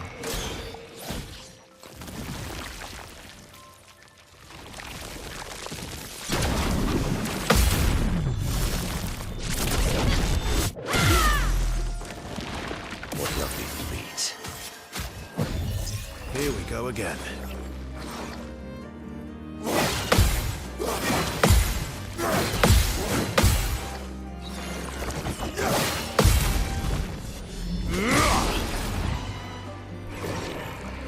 Watch out! You're energized. The dance begins.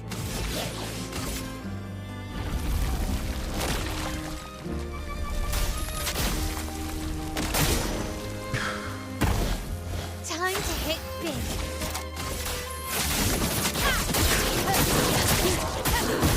Cut him down.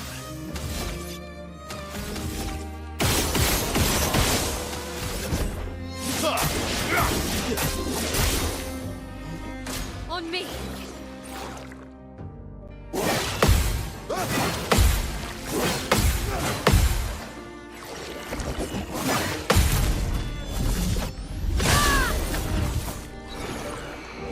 Foolish move. Wow. I am refreshed.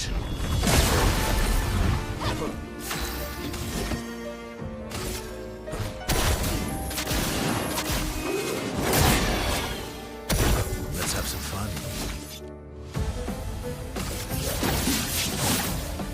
Minoko, parry.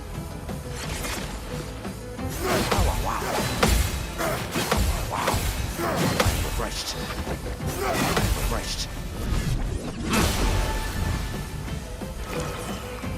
It likes you.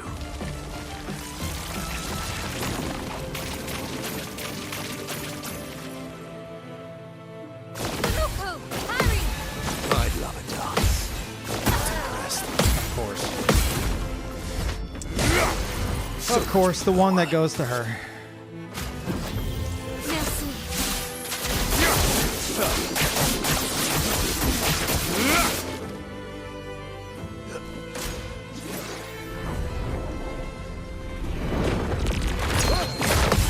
Energized. Energized.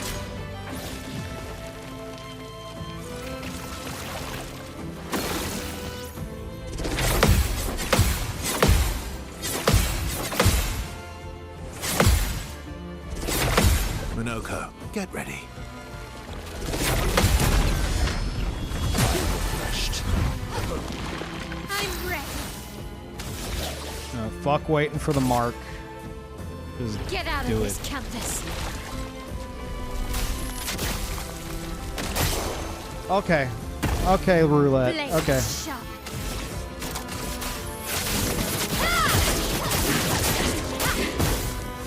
Careful now.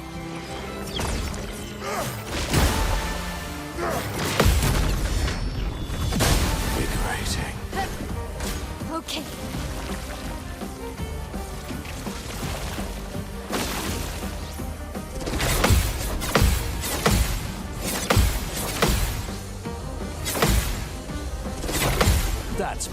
it. Invigorating. Let's carve a path.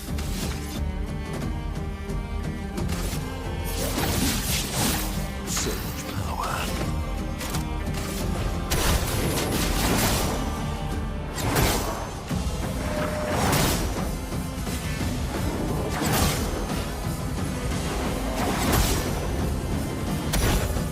Why, yes, I'd love a dance.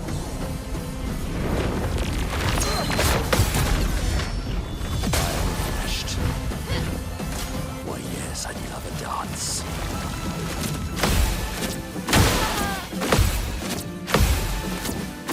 Feel energized.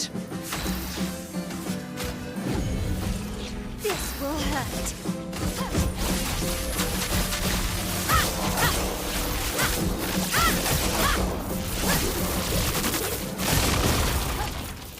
Okay.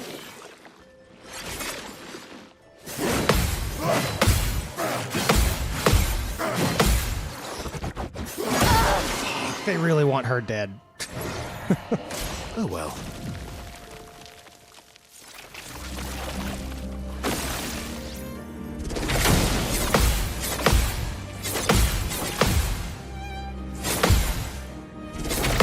Minoko, get ready. Wow. Okay, okay, okay. My cup is full. Up we go now.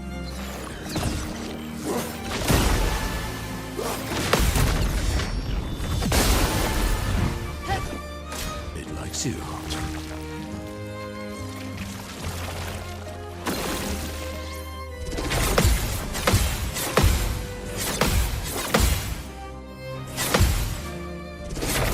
Minoko, get ready.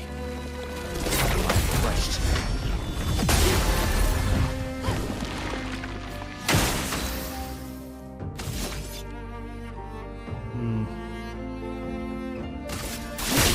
This will hurt.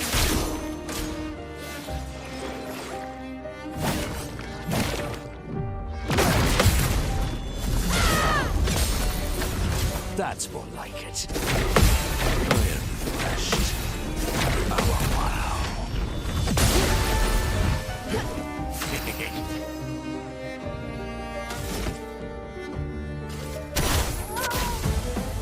Cut him down.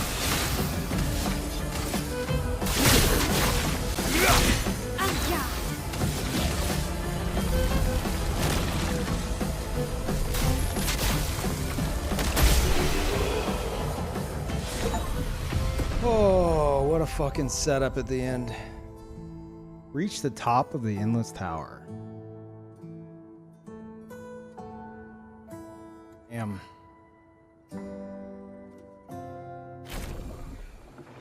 It was one hell of a run back. Holy shit.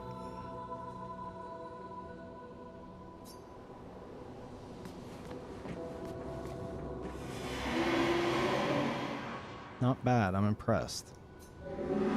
Did you have fun? Yes, I did.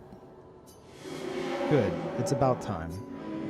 Some advice, don't let yourself get caught up in other people's drama. Neither of them are adult enough for the conversation they need to have.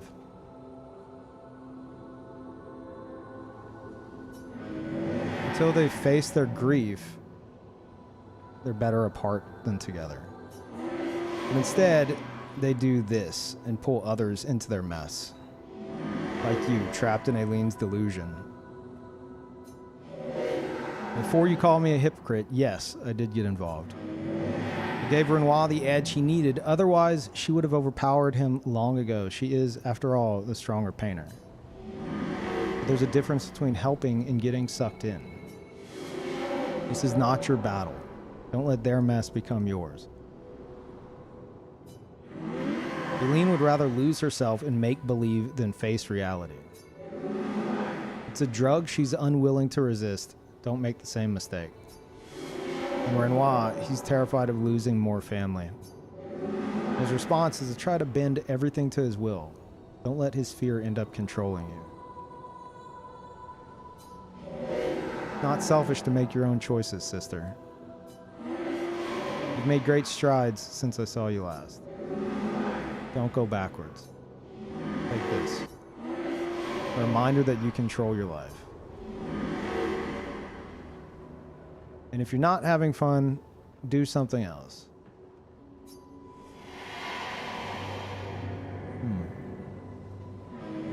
Hope you had fun. Just remember, the only thing you owe them is to live a life you enjoy.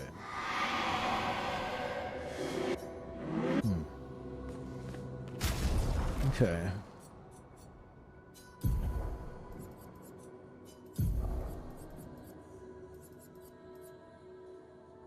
Baguette, baguette. Where's ponytail white? Oh, it's her original hairstyle in white. Okay. That's cool. Where's obscure? Who the hell has... You're crazy?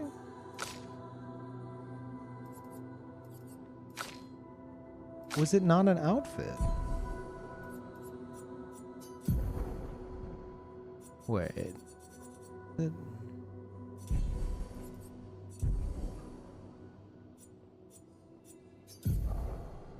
Hold up. Didn't I get... I got...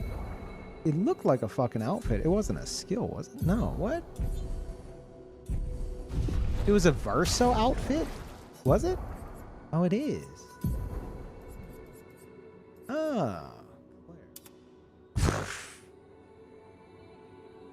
We shall not be wearing that.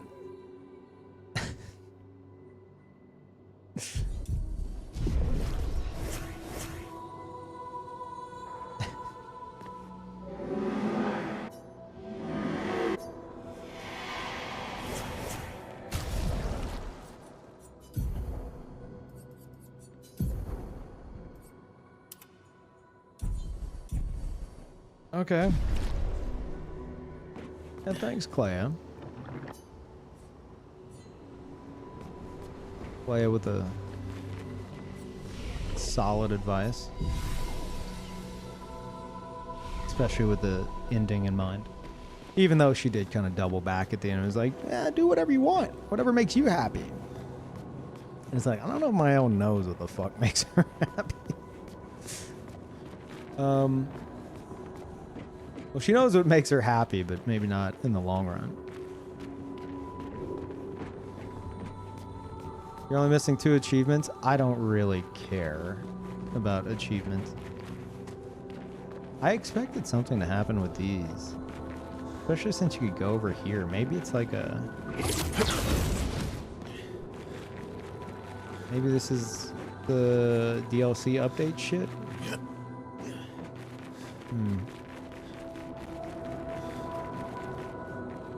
Glad you're not wearing goofy ass outfits like a lot of people. Yeah, I refuse. Which is why a lot of them are just wearing their expeditioner gear. You know, it's honestly like the coolest fucking outfit. Shit. Chat, have I done it? Is it over?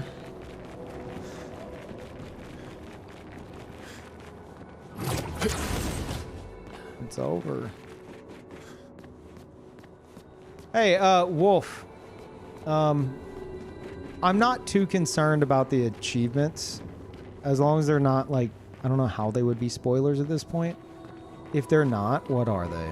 Like, what are the achievements? I don't really do 100% shit. I don't really care, but... Level 99, all Minoko skills. You know what? That's something I'm fucking wondering. What is it? What is it, chat? I can't fucking find this thing. I'm just curious. What the fuck is it? You can get all of them in the tower. What? So is it something super early on? No, it's not gross titty. Oh my god, it's gross titty. The one from Louisiana is the one I'm missing? Of course. Friend was like, what the fuck is he talking about? I told the story whenever I first encountered that enemy in this game. There's a town in Louisiana called Grosse Tete, or however you pronounce it in French. But, you know, growing up there, driving past this town that is spelled very close to Gross Titty, we made jokes. So I saw Gross Titty in the game, and I was like, oh my God, it's Gross Titty from Louisiana. American thing? I mean, more French things than anything. Yeah. Huh. Honestly, I don't care enough, because that was like, I'm not about to go from that fight, that fucking cinema fight, and the satisfaction of doing it, to fucking grinding out Gross Titty. Okay? Like, that's like the perfect end. I'm good.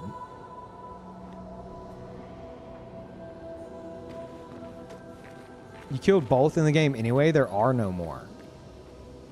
Wolf said that you could get all. Is Gross Titty not in the tower? If not, well then, well, it wouldn't happen anyway. You know, no, I simply won't upgrade anymore. Here, what do you think about this? What do you think about that? Okay, that's gonna bother me though. Let me just really quickly, you know, just because it's gonna. Oh my God. It's perfect. The perfect number to end on. Pure cinema. Holy.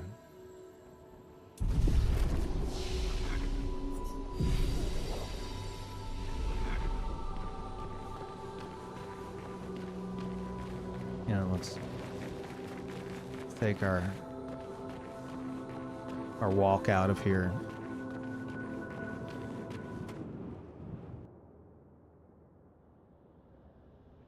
Victorious. Also, what a final fight. That is very cool. It's like, on the one hand, I'm sad that, like, I choked at the end of that very intense run, but I had it so down for the next run that it felt like, you know, there was a lot of satisfaction to that. Like, okay, I'm hitting all these combos.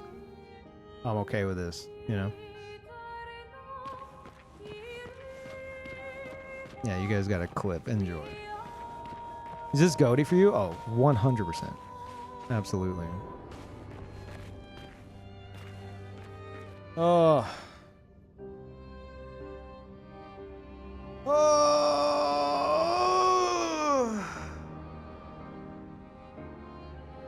I can't believe it's over. Is there anything else to discuss?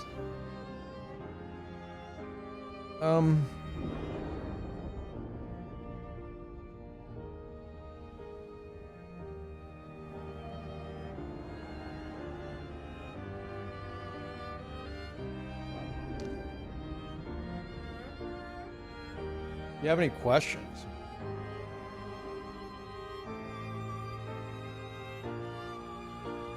I don't know. I feel like,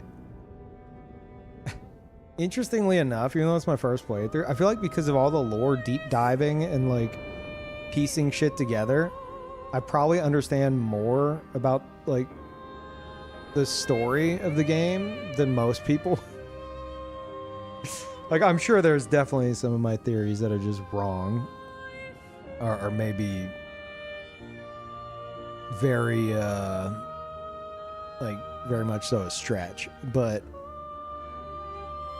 I mean, that's part of the fun, you know? There's a lot, I feel, open to interpretation in this. And thank you, Bubbles. Welcome back. Time for Simon 100 times? No.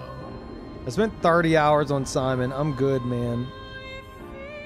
I would go fight Simon if having... Because for anyone who doesn't know, I fought Simon before fighting Clea. So I didn't have Clea's life which would probably be very helpful in that fight. But I was tempted to go do it again because I thought that maybe having that equipped would have some kind of like lore interaction instead of just purely mechanic help. You know, like maybe he goes to delete you from the canvas and then like he can't bring himself to do it because he senses clay as life. But apparently that's not the case. Apparently it's anytime it drops you down to 1 HP, it just like brings you back up.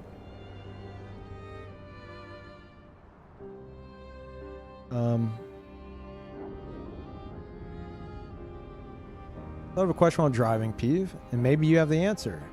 In Verso's ending, Mael was missing an eye and her face was all scarred, like she had stayed in and was painting. Is it because she went back into the canvas without fully recovering?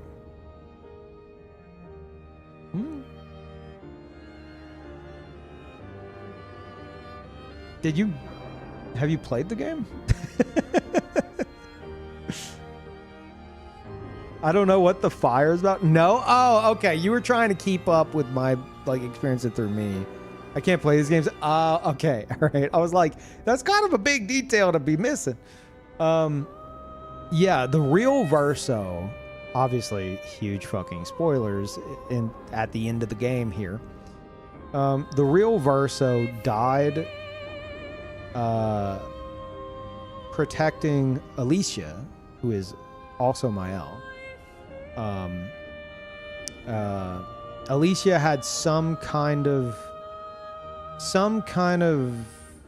interaction with quote unquote the writers, which we still don't know much about. She has typewriters. The only typewriters in the manor are in her room.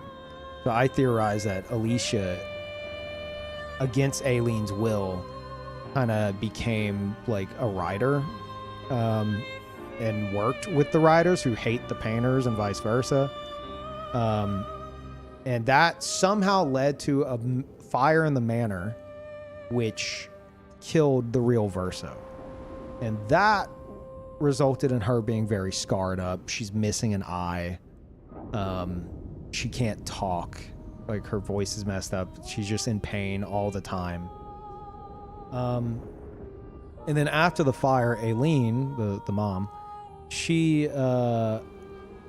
found comfort in Verso's canvas that he painted, which is this. And she came here and created like a doppelganger family. Like she painted her family from her memories. And she just lived here in the canvas with them. Like that was her way of grieving, instead of dealing with the reality on the outside. And then I believe is like 100 years later, 100 canvas years later, which I think are different than like real world years. That's whenever Renoir stepped in. Their clash caused the fracture, which fucked up the world and started the Gamage. Anyway, I'm just like going through the whole story, basically.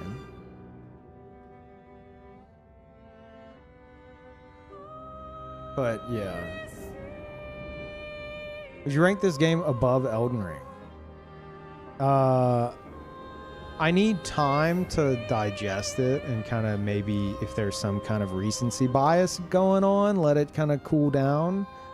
This is either my favorite game of all time, or, which would replace Elden Ring, or it's second. Like a close second. Like, this game is just, it's perfection. It's just pure cinema throughout. Best soundtrack in any video game. It's not even fair.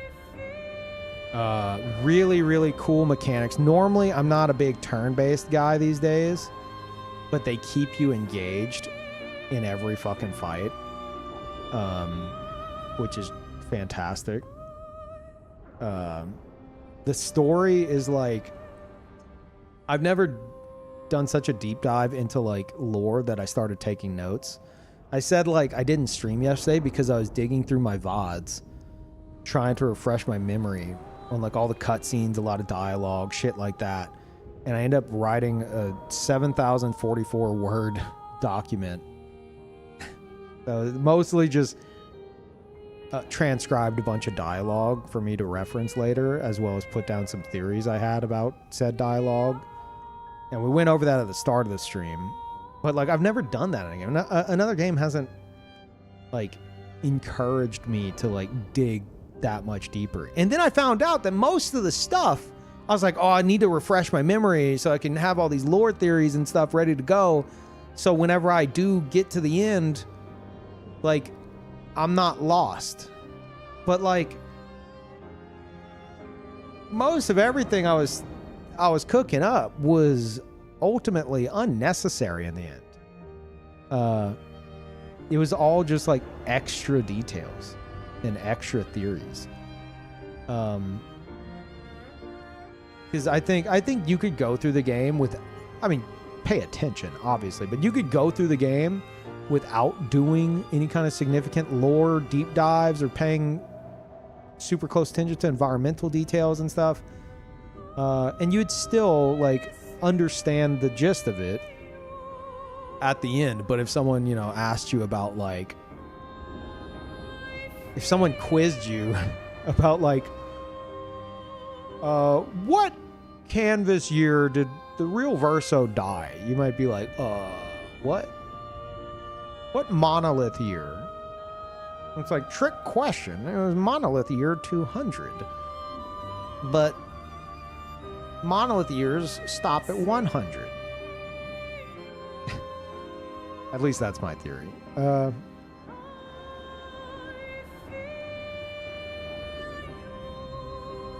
Yeah, it's I don't know. And then there's so many things left to fucking question. I'm just glad I got somewhat of an answer to the barrier. Hold on, let me, I know, one last bit of illegal behavior here. The barrier,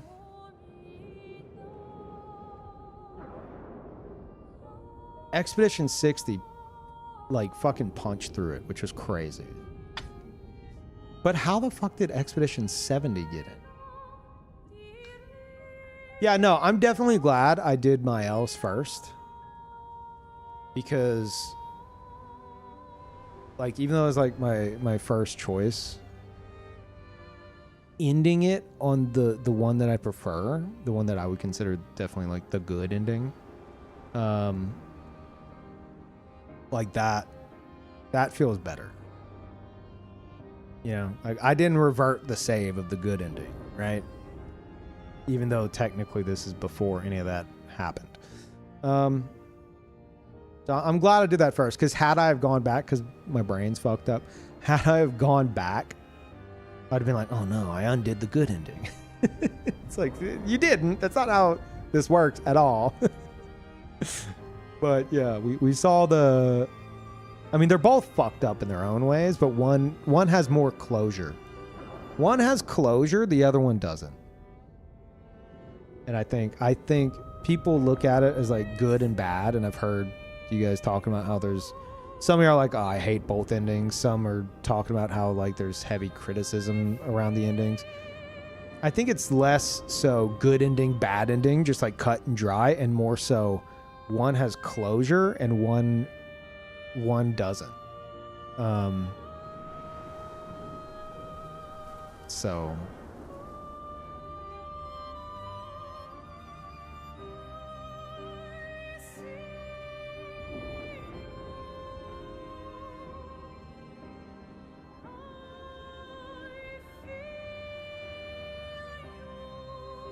I love both endings for the emotional damage they gave me.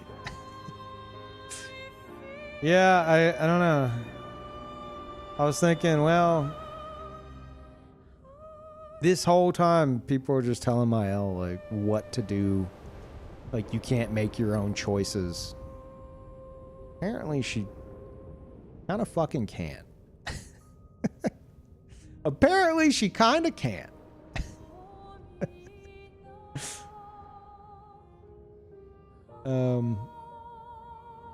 But man, like destroying the canvas, it's fucked either way. Like I said, one has closure, but the other one is like, it's like in doing so, you're like, these are all like Minoko, Ciel, Lune, like they all see themselves as like real living people, you know? So just like ripping that away, especially after everything they fucking go through to get to that point, like the struggle they go through to get to that, to get to all of that, just for the decision to be changed at the last second. Like, that's just extra fucked up. That's extra fucked up. Like, imagine how that feels. Lune and Ciel got fucking gamaged, brought back to life, dragged on, quote unquote, the greatest expedition of all time, which led them to like dealing with Simon and, you know, Clea and fucking everything. And then Renoir. And whenever the mission's accomplished, we can bring everybody back. Ciel can get her husband back. And Lune, you know, I don't know if Lune wanted anybody back in particular. I don't think she got her parents back. Because that was like old Chroma. But like Gustav coming back, like everything can be good again. And then it's like, oh wait, no. Verso taught Mael, well, forcefully taught Mael the lesson that Renoir was trying to teach the entire game at the last second. So the canvas is getting destroyed anyway. That's so fucked. It's the right choice. Whenever you realize that the remainder of Verso's soul is the only thing keeping the canvas together, and like he's going to be forced to paint against his will for eternity instead of, you know, just being allowed to rest. Like at the core, it's fucked up. It's really fucked up. It's just fucked up on so many levels. Yeah, he just wants to move on. And like Mael won't let him. But even then, even whenever you remove yourself from that, yeah, think of it through like Lune and Ciel's eyes. They're like, dude, so many times. I'm thinking of it like whenever they were first flying back to Lumiere after defeating the Paintress. They're like, we did it. We did it, guys. We did. They were so happy. Like, we did it. It's finally over. Oh my God. Then they get gamaged. Then they get brought back to fucking life. They go through all that shit again tenfold. They encounter Renoir while everything's getting fucking destroyed. They beat him. And then Mael at the last second, well, more so Verso, at the last second, they're like, oh, wait, no, Renoir was right. You guys should have been dead this whole time. Whoops. Let's fix that. It's fucked up. It's fucked up. But like, the other way is just fucked up for other reasons. There is no, like I said, there is no good or bad. There's no cut and dry good or bad. It's like, there's closure. No, I would say the like siding with Verso and like letting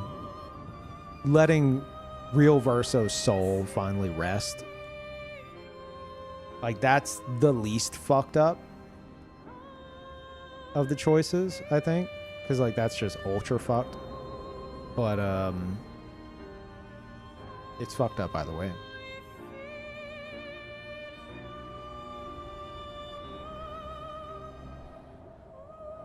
Which honestly, like I love that. The devs are like, we're not pulling punches. We're gonna make you make a tough choice. You're gonna make a tough choice. it's not gonna, like, there's gonna be, in that choice, there's gonna be parts of it that you're happy with and you can live with, and then there, like, I mean, you know, if this were like a real choice, I mean, like, there's gonna be parts that's like you're happy and you can live with, and then there's gonna be parts that sting and you're gonna just regret forever, you know? Like, that's how rough of a fucking choice it was. So, like, that's respectable, honestly. I don't think a lot of devs would do that. You know, because you want your player base to feel warm and fuzzy inside at the end of the game.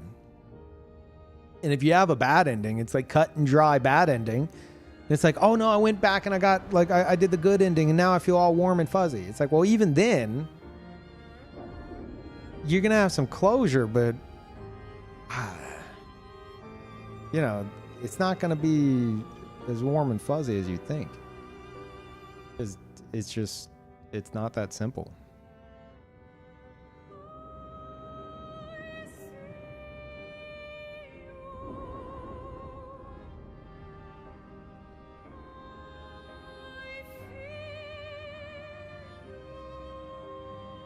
What are y'all talking about? Chat's going ham on the lore.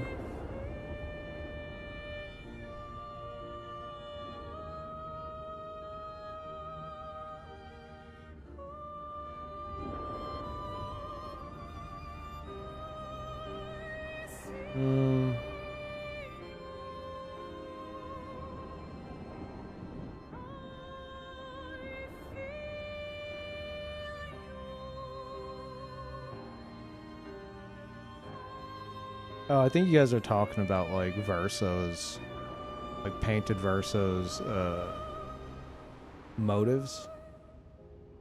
I think originally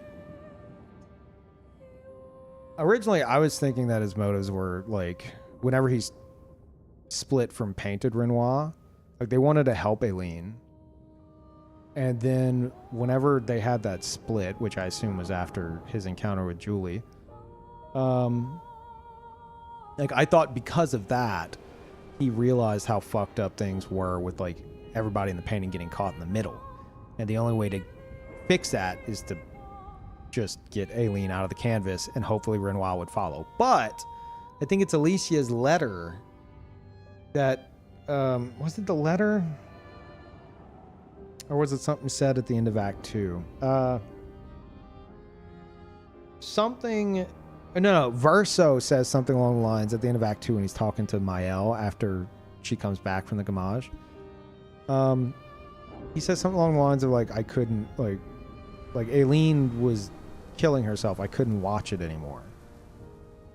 Like, I didn't want to see that anymore. Like, she needed to go. Which, interestingly enough, that I bring that up, that, like, that's what, whenever Renoir opened up the portal at the end and showed Aileen suffering, that's what fucking did it for him. Because he realized that that was going to be Mael. So yeah, anyway, I think his intentions were originally help Aileen, and then it became to help Aileen, we have to get her out of the canvas no matter what happens. And then that shifted afterwards. Especially in the end, he's very quiet and he's just kind of listening to the conversations being had. Like, at the end, he came to the realization that, like, this was wrong. And, like, that's, like, Renoir's right. And Mael is going to end up exactly like Aileen and die from it.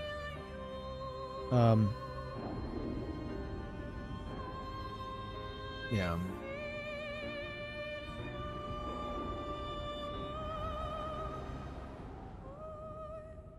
Versa not saying a single word and only observing. You could see him thinking just from looking at his eye movement. Yeah. It's so well done, dude. It's so good. It's so fucking good. But man, like I said, it's pretty fucked either way. Like, Luna and Ciel just, oh God. Like Minoko too, but at least he didn't get gamashed before and brought back to life. You know? Like they just got fucked over the whole time. Just a roller coaster of emotion. Thank you, Wolf, for the $33. For me personally, the two endings would be more comparable in terms of morality if Mael had let Verso go. Yep. She would still die from overexertion, but it would be her choice. Surrounded by the family she made in the canvas. Renoir did nothing wrong. Yeah, I think if Mael... Like, I think there was a solution. There was a solution to this whole thing, but Mael wasn't willing to do it. If Mael, in that moment, would have won, let Verso die on, like, the, like, outer edges of the canvas. If she would have let him go then and there, because, like, that's his choice. He's been alive for... I believe, according to my math, 167 years. Like, he wanted to go. He made that very clear. And she wouldn't let him. If she would have let him go, and then, on top of that, like he was saying in that moment, he's like, you can leave. Like, you can leave and come back. Leave and come back. Like, visit the painting on the weekends. You know? But she didn't want to do that. She really wanted nothing to do with the real world, which Verso obviously fucking realized. But even in that scenario, we kind of touched upon this earlier, even if she had that self-control, even if she let Verso die in that moment and visited the painting on the weekends, at the center of the issue, which could have just been fucking out of sight, out of mind forever, is that the only remaining sliver of real Verso's soul was being forced to paint against his will instead of being allowed to rest because of, like, Mael's grief and wanting to, you know, not face reality. So even then, even if she made all the right decisions in that moment, it would still be fucked up.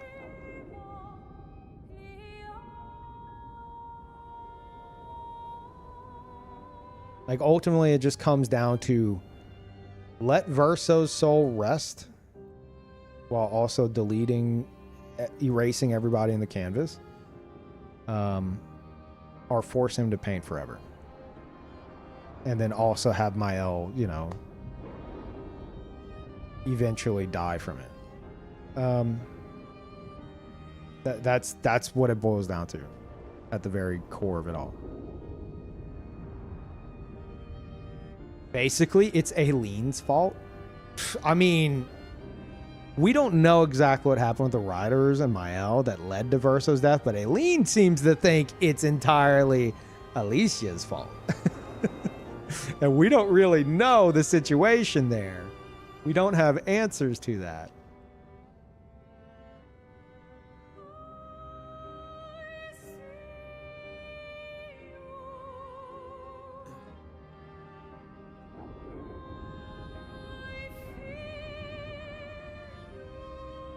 Playing the blame game at that point? Yeah. Yeah. I don't think, like, Aileen says that it's Mael's fault, but, like, that's fucking harsh. You know, she didn't mean for Verso to fucking die in a fire. Although, the family paintings... that was a crazy segue. Although, the family paintings hanging on the wall, in the real manner, they're not in the false manner, or the painted manner. There's whenever you're Alicia and you go near the fireplace, there's some paintings on the wall, and she has dialogue where she's like, oh, this is paintings hung up by everybody in the family. Mine's the small one on the bottom right, the only painting I did that Aileen said was worth hanging on the wall. And it's just this small little shitty picture of what looks like a house. I don't want to see it again because I question it's the monolith, but I'm pretty sure it's just a house. And then you have like Esquier, which you can assume was painted by Verso. And then you have Goblu, which would be a Nevron, which was painted by Clea. And then above are the two parents. One is a painting of the fucking canvas, which the canvas itself, if you look at it swirling, is a picture of Lumiere. With like all the little like red and white flags hanging everywhere, the banners. So that confuses me. I don't know if the devs want you to read that much into it, because if you look at the actual canvas that's swirling in that moment, like that they're staring at, like the big one, it's that same picture that's hanging on the wall. So I'm like, that seems obvious to me that it was painted by Aileen, the one on the wall. Why is it the exact same picture as the actual canvas?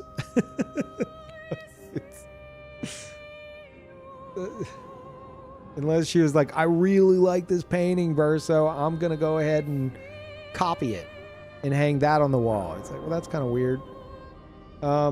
But the point I'm getting at is, to the right of that is what I can only assume is Renoir's painting, hung up amongst the family paintings, and it's a manor on fire.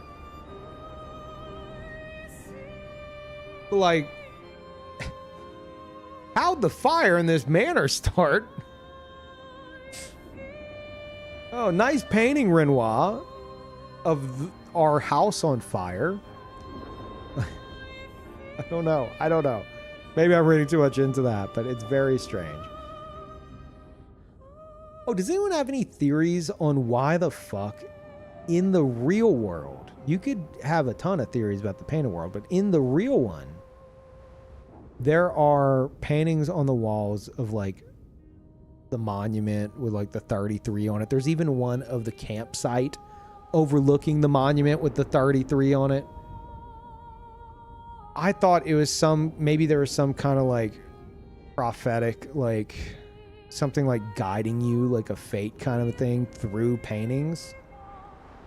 Not like literally through the paintings, but like in painting those things, they're like ensuring that they are to happen. And now seeing it that it's in the real world, I thought that was something Renoir was doing in the painted world. But now that I saw that it's actually in Alicia's world, I'm like, is this just like some writer shit going on? Is this something like Alicia did to influence things? I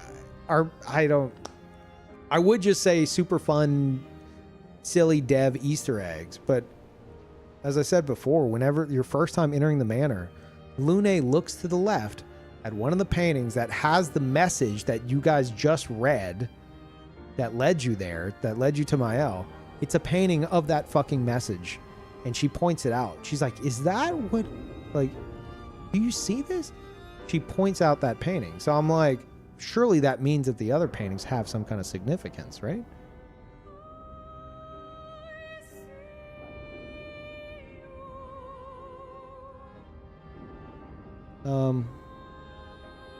Do you think in the Mael ending, the people still have free will? Specifically Verso? Or did she brainwash them somehow to make them forget the events at the end? No, I don't think she would have done that. Like, I think a lot of people would see that and be like, holy fuck, like she went full evil. I think the only, like, fucked up thing about that whole scenario, aside from what she's doing to herself, is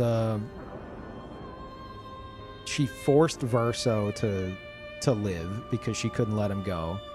And then she forced, essentially by not letting go of the painting, real Verso's soul, her brother's soul, to like be trapped painting forever. Like, those are the most fucked things. I don't think she did anything else. I don't think there was any kind of like, you know, she's like trying to...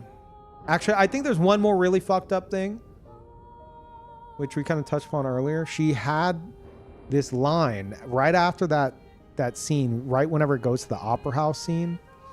She said, if you had something like, if you had a lifetime to do it, could you smile, or could you be happy, or something like that?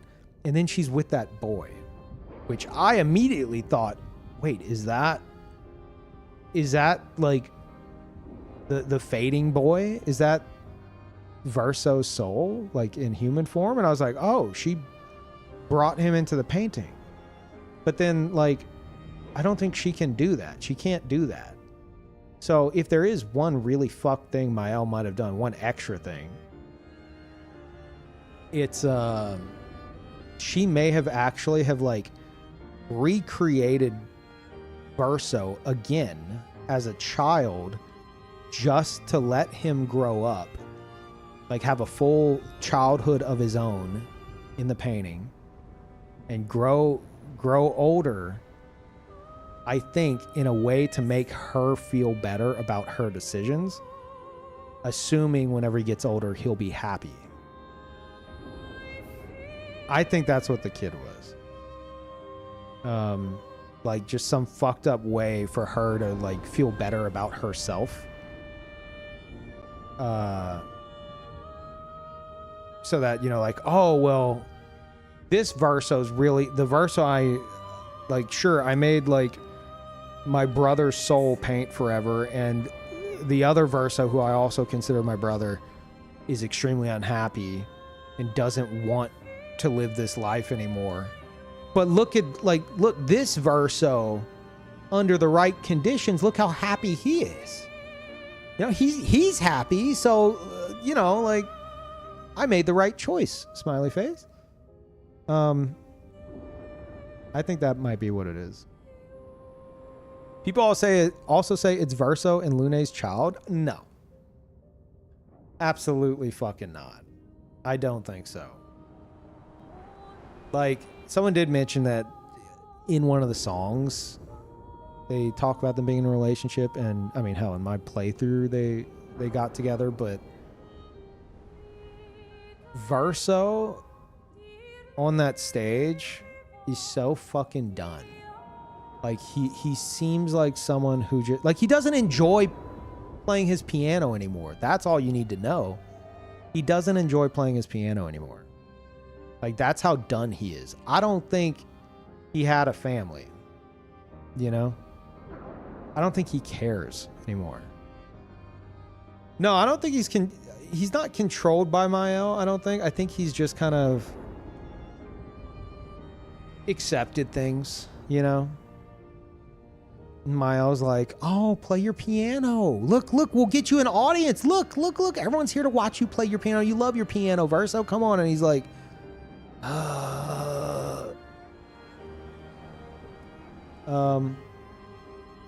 like, I think it's that. I don't think she's doing any kind of like mind control shit. And you could see in that moment when it zooms in on Mael, her eyes are like kind of like shaking a bit. Like she knows how fucked up the situation is, and she wants it to be right, which I think if that is kid Verso, eventually if he grows up and he's happy, she'll feel better about herself.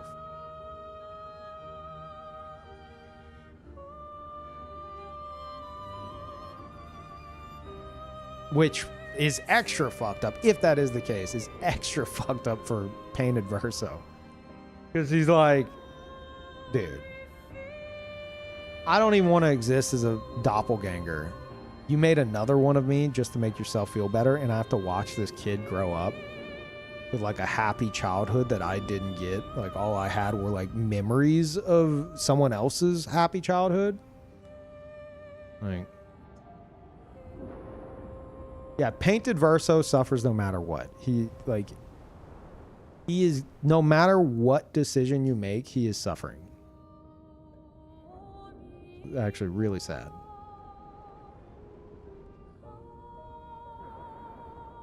She said if he could grow old, not be immortal and die, would he be happy? I don't think she said if he could grow old. I think she said if you had like a lifetime, or does anyone have the exact quote? But not be immortal and die? Well, it depends on the wording. I thought the kid was one of Gustav's apprentices. I don't think so. I think he's too young. I'd have to go double check. Maybe. Plus, his hair was like jet black. I don't think any of them had jet black hair.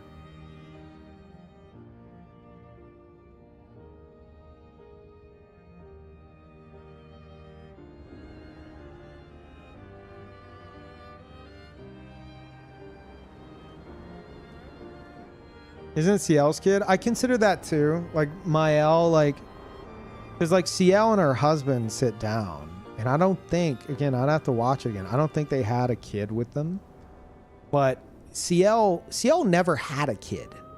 She had, like, she was pregnant, and she lost the child. So it's not like, I don't think Mael would have waved her wand and poofed a baby into her hands. If anything, Ciel, like, she might be pregnant in that scene and we just don't know, you know? So it's either she's pregnant in that scene, we just don't know, or maybe that is her kid and she's and the kid's hanging out with Mael. Even though I think somebody pointed out that that Ciel was like, that it was like supposed to be a baby girl or something. I'm not sure. She says, if you could grow old, would you find a reason to smile? I believe. If you could grow old, would you find a reason to smile?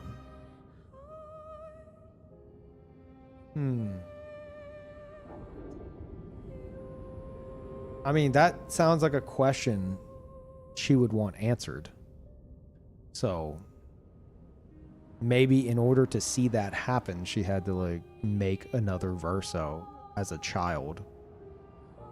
But maybe not. Maybe because that would just be so extra fucked up.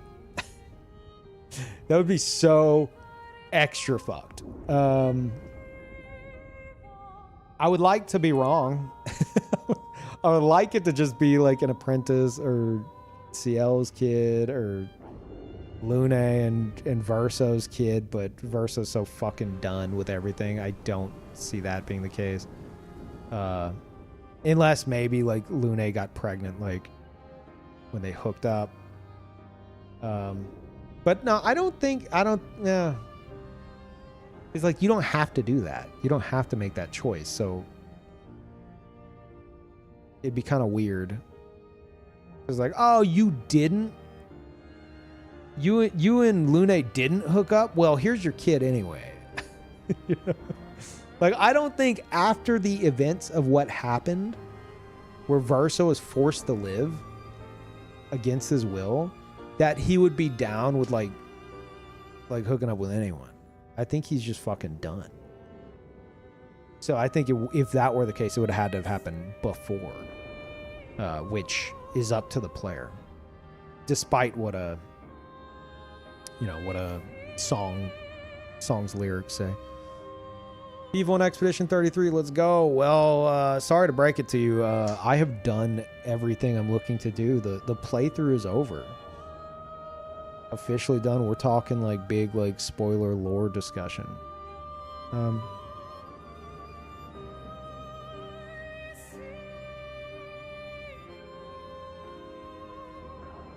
It's not clear how much time passed, but it wouldn't be enough for any of them to have a child that old. Yeah.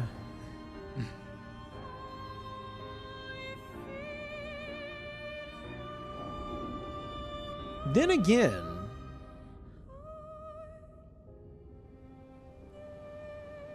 considering like what appeared to be the severity of her sickness, if it's supposed to be, well, no, it's not as bad as Aileen. If it were as bad as Aileen, she would be like crumbling, and she's not. So it's not 167 years. It could be like, I think it could easily be like, you know, like, I don't know, how old was that kid? Like 5 years? I think that's possible.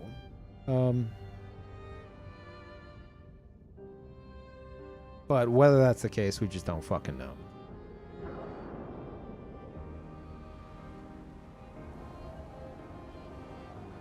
Oh no, I found the last journal entry. Yeah, the Giga Chad journal. Well, there was another one behind the old door key. That was that was a fun one to find. I mean, logically, I found the location. I'm like, well, it's an old key in Lumiere, like originally from Lumiere. So it probably goes to a door in old Lumiere. And chat was like, yep. Finding it was another fucking story. Jesus. Running around in circles. Ugh. But I did find all the journals.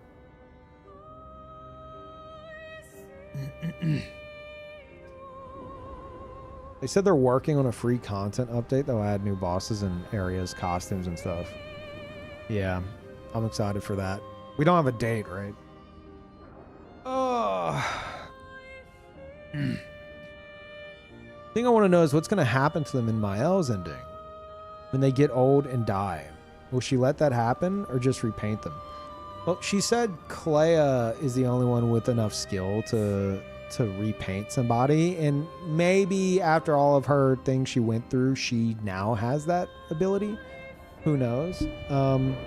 Or she does control all the chroma in the canvas now, so maybe. But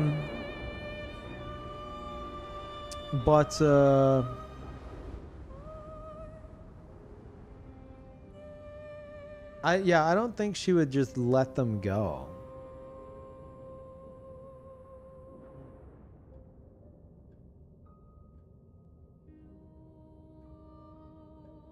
It's very possible she would just make everybody immortal, you know? Like, hey, nobody dies anymore. I've decided you're all immortal. And Versa's just like, you don't want this.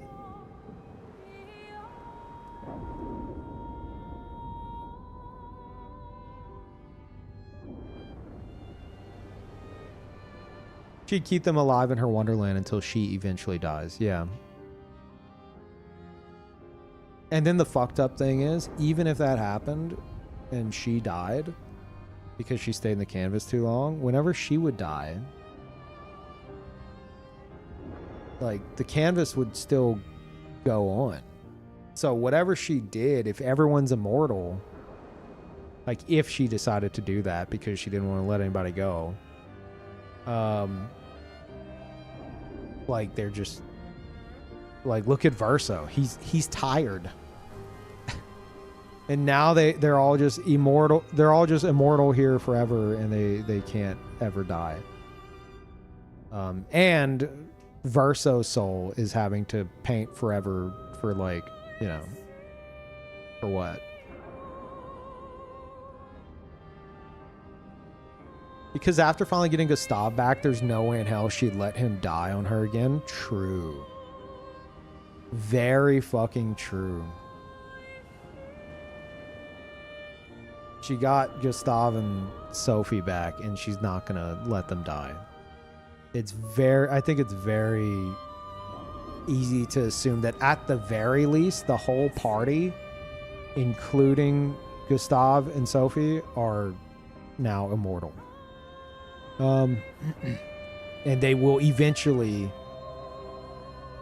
end up in a similar state as Verso. Just, like, tired.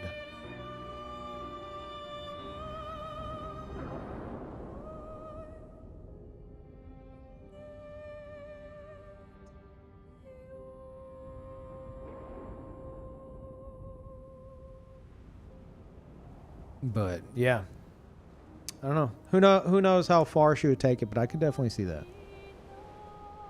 It could be as deep as that, or it could be as simple as she wanted to save Verso. She wanted to keep everybody in the canvas alive. She doesn't care what happens to herself. She's happier dying in the canvas than she is existing in the real world. And so even though Verso's soul has to paint forever, even though painted Verso doesn't get to die, everyone else just lives like normal. That might be That might be part of it. I don't know. It might be that simple. But I could definitely see her leaning towards those decisions and going down a really fucked up path more than she already has.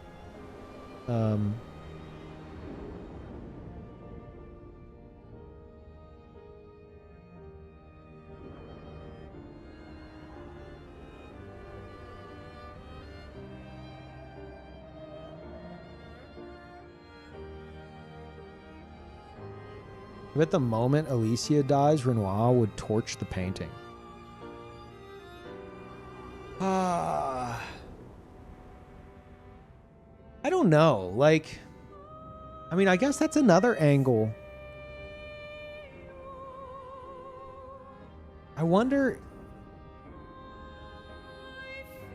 if these events would just play out again. Hell, they even say it. I think, does Verso say it? Verso tells Mael, like, you don't want, like, what if Renoir wants you to leave? What if you get trapped in the monolith? Like Aileen. That might just happen.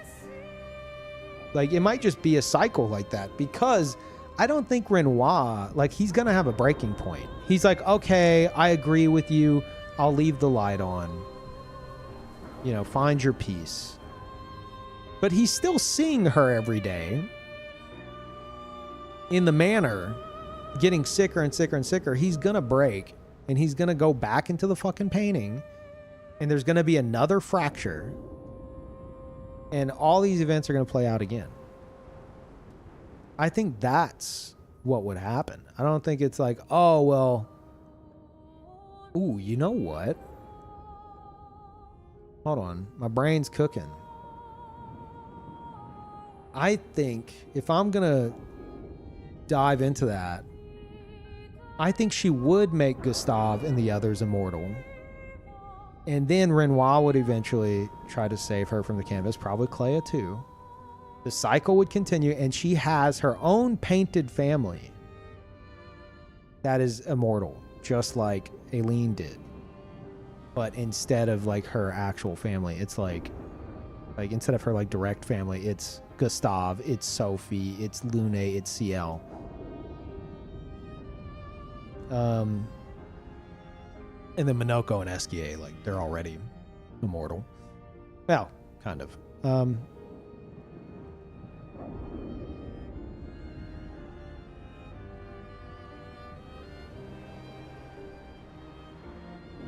Yeah, Clea, Aileen, and Renoir could work together for once to get her out of the painting. Yeah, maybe.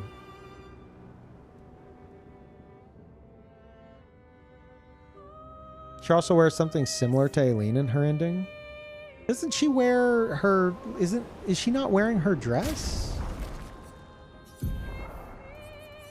Is she not wearing the real Mael dress in the ending? Is she wearing something different?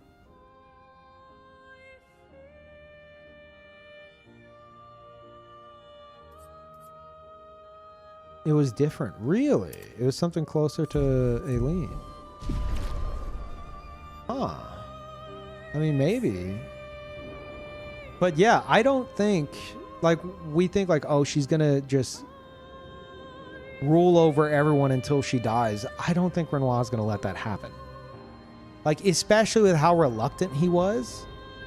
He's gonna... If she doesn't leave the canvas, he's gonna eventually be like, okay, we're fucking done here. Like, he's not gonna just let it happen.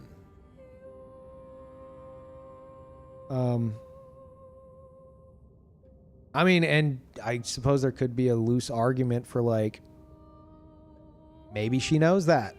Maybe she knows that. Maybe she might leave of her own will, but we don't know, and it definitely doesn't fucking look like she's going to.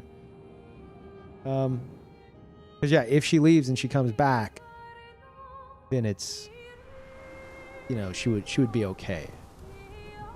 But as I've been saying, even in that scenario, Verso's soul doesn't get to rest, and he just paints forever. Yeah. Real Clay is very skilled. Yeah, Real Clay is scary.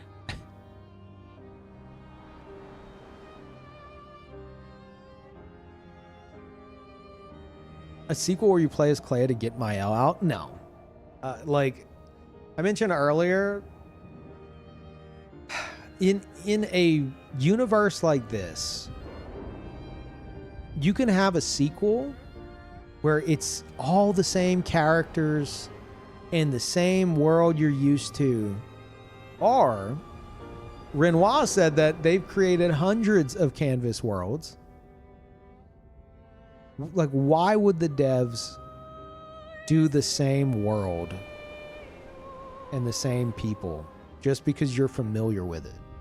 They could do literally anything else if they wanted to.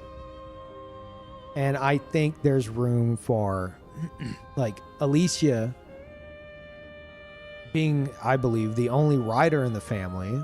And there's a bunch of stuff about the writers we don't fucking know. And Clea is setting up for her own war with them. Like Alicia, aka Mael, she can paint and she can write.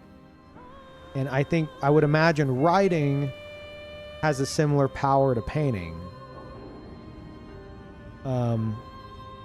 Which I question if that's why Mael and Alicia, painted Alicia even, have that like the time powers.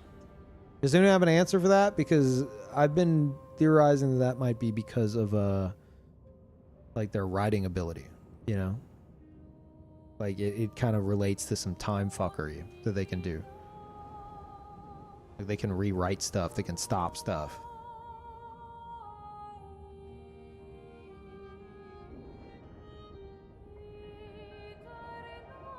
The writers are possibly the developers of the game. Fourth wall break. I mean, they do have a fucking picture in a room in the manor of the dev team and their dog.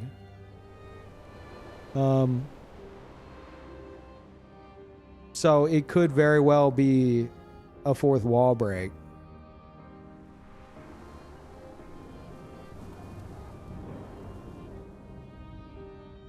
I hate that theory. There is a picture of the dev team, a real world picture of the dev team in the manor. And I think way early in the playthrough, whenever like chat pointed that out, I think I was like, could they be the writers?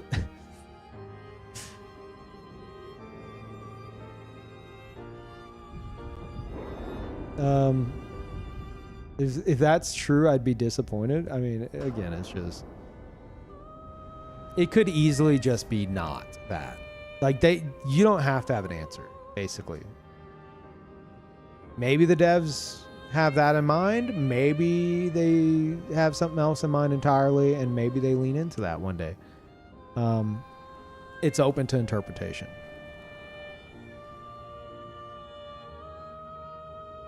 It does make perfect sense, but I think a lot of people like don't like the fourth wall break, even though like fourth wall breaking is kind of part of the theme. You know?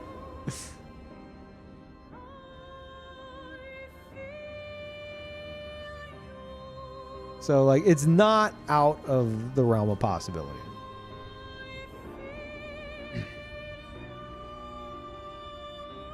And then there's like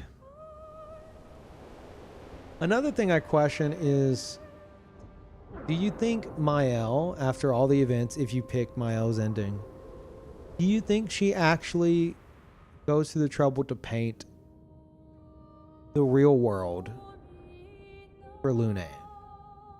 Because Lune said Mael was going to paint the outside world for her, and it'd be a canvas within a canvas.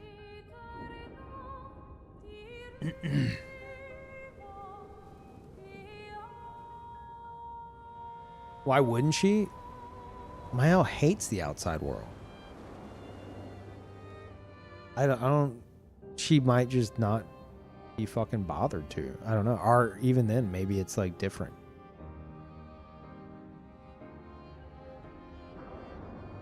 Mael needs therapy.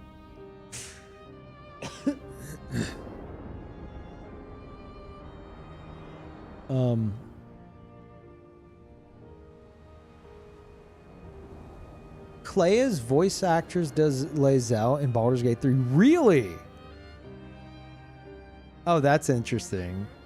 I had a very unique interaction with Lae'zel and Shadowheart, which is Clea and Mael. Interesting.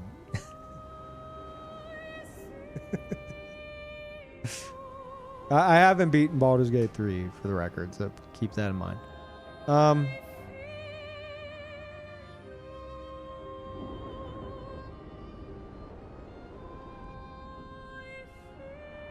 Yeah, I think Mael would paint her own interpretation of the outside world, yeah. Like, it's based off memories and stuff, which is why I think... I said this earlier, I was hoping to get answers in the ending, but I didn't. I think the reason why Alicia is, like, grayed out and has her scars, like painted Alicia, is because Aileen, whenever she created her her painted family, she said that, like, Alicia is like a broken mirror. She's the only one that she can't be around. Like, she blames her for Verso's death.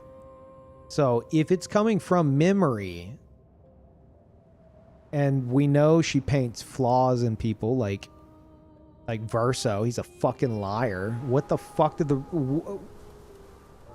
Why does Aileen think Verso is such a goddamn liar? Did he just... The only thing I can think of is, like, I don't think the real Verso is that fucked up to where he lies that much. I would, if I'm gonna theorize something, I think it might be that the real Verso covered for Mael a lot. And Aileen, you know, caught him in lies or assumed he's lying or whatever. So she sees him as a big fucking liar. So anyway, Alicia, Aileen painting Alicia, I think she would have had the scars, whether Aileen wanted them there or not, because it's from her memory and she can't not think about it. Alicia would have the scars, and for some symbolism reason, she has no color. Like the color's drained out of her.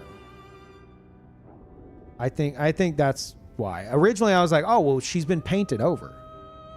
But looking at like what happened with like painted clay and seeing what it looks like to be painted over, not quite. I don't think so.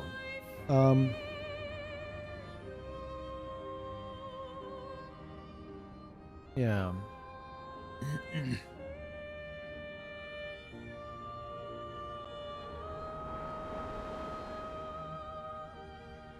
He was a near perfect copy in terms of personality, but his experiences in the canvas changed him. I mean, they did, but like, I think the liar part was like hard baked in there. He's not a liar because he learned to do that over the years. I think he's a liar because Aileen saw Verso as a liar for whatever reason. Maybe tied to his own death, you know?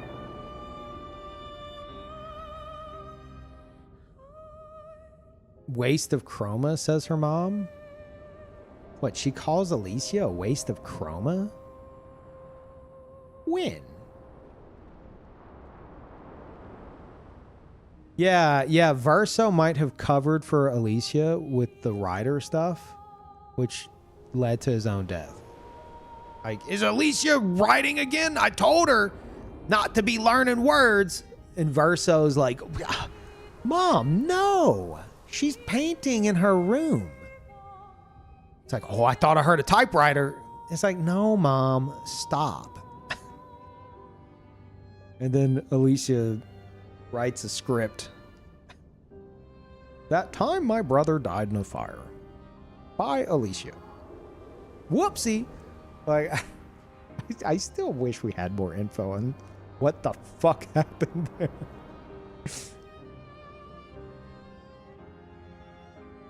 Whoopsie doodle. Apparently the writers tricked her. I got a question. I got a big question for you guys. Wait, Verso's dialogue saying he prefers writing and making music over painting too. Really? Actually, I think I remember that. He does say he prefers writing, doesn't he? Maybe he fucking lied to Aileen about it. maybe him and Alicia are fucking writing up a storm.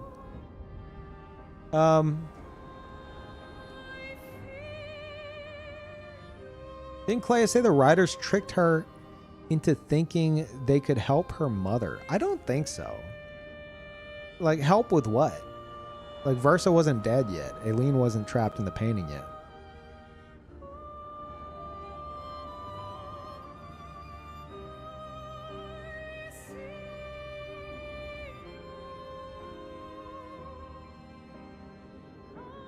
There's a reason why Verso's last painting was made when he was a kid. Huh.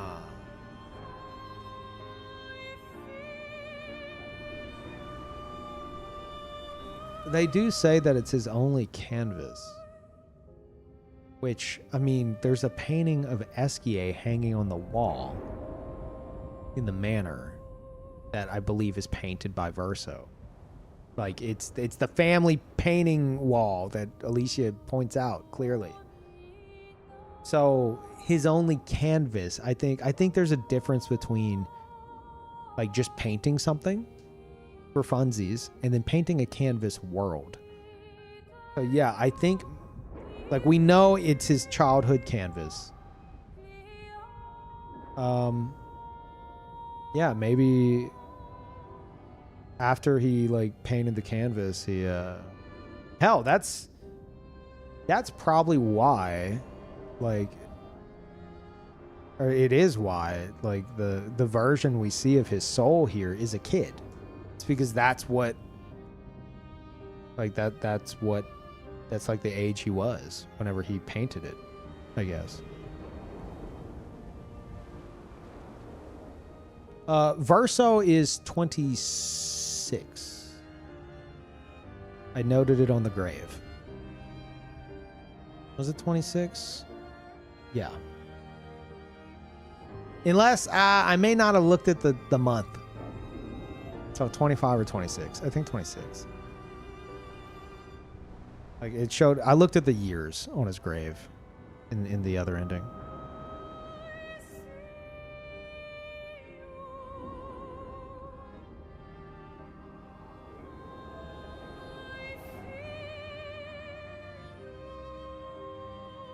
"26 when he died. We don't know how much time passed in the real world since then. Time's all fucky." Aha! That's where my brain rot comes in. I know how much time passed, kind of. I did the math. The lore math. The fracture happens. The fracture happens on Monolith Year 100. Alicia enters the canvas, Monolith Year 49. We see that at the end of Act 2. And, you know, then she gets reborn, and then 16 years later, Monolith Year 33, that's when these events happen. But yeah, we know Expedition 0 and the fracture happened on Monolith Year 100, because there's a flashback, Mael's Nightmare, where you see Verso, I believe, having just killed Julie. And in the background, you see the monolith, and it says 100 on it. So this is Expedition 0, the events of Expedition 0. Everything's on fire and shit. This is like after the fracture. Monolith Year 100, like that's where the expedition started with Expedition 0. We know that. So if there's 100 on the monolith,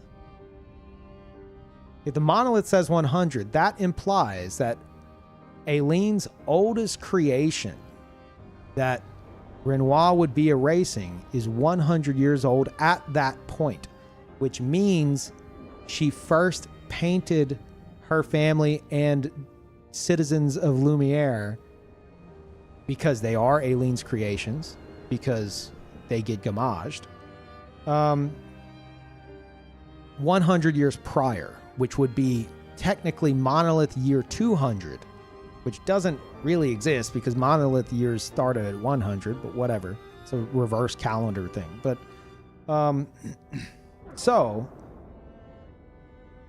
Monolith Year 200 is whenever Aileen entered the canvas and painted her family, as well as other citizens.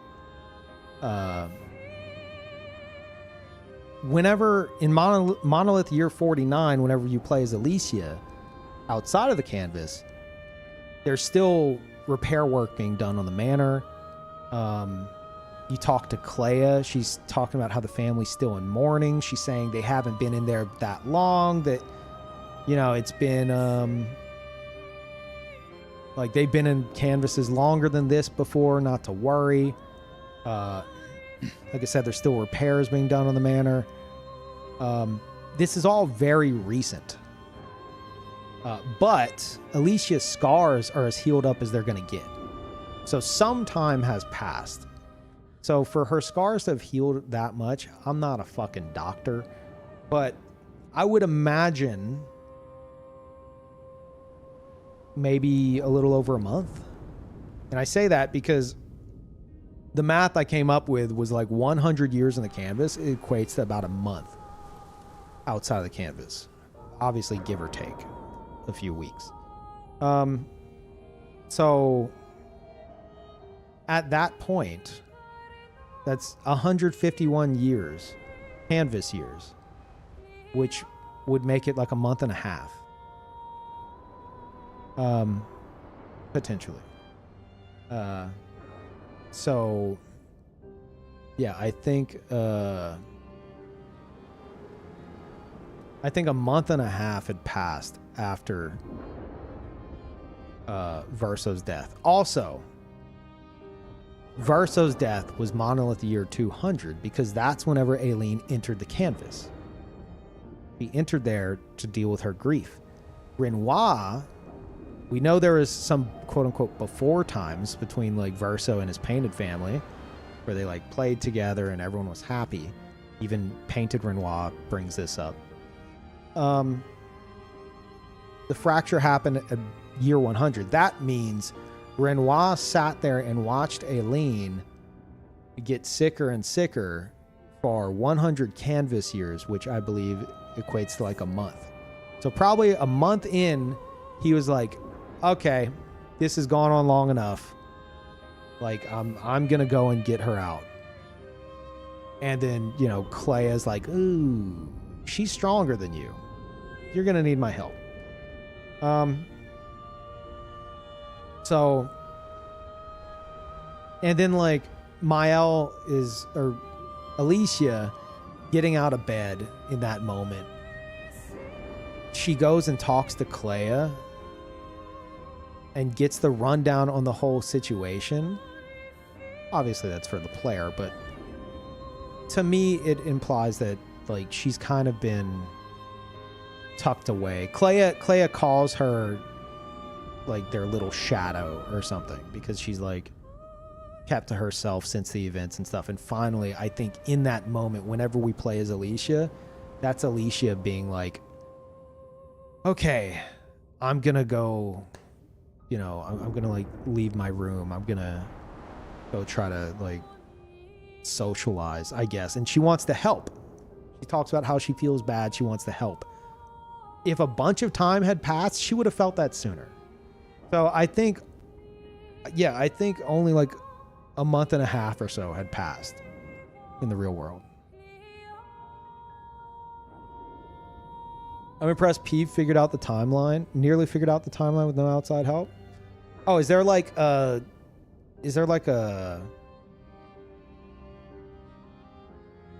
canon answer to this? Or are you just saying because it maybe lines up with others more or less?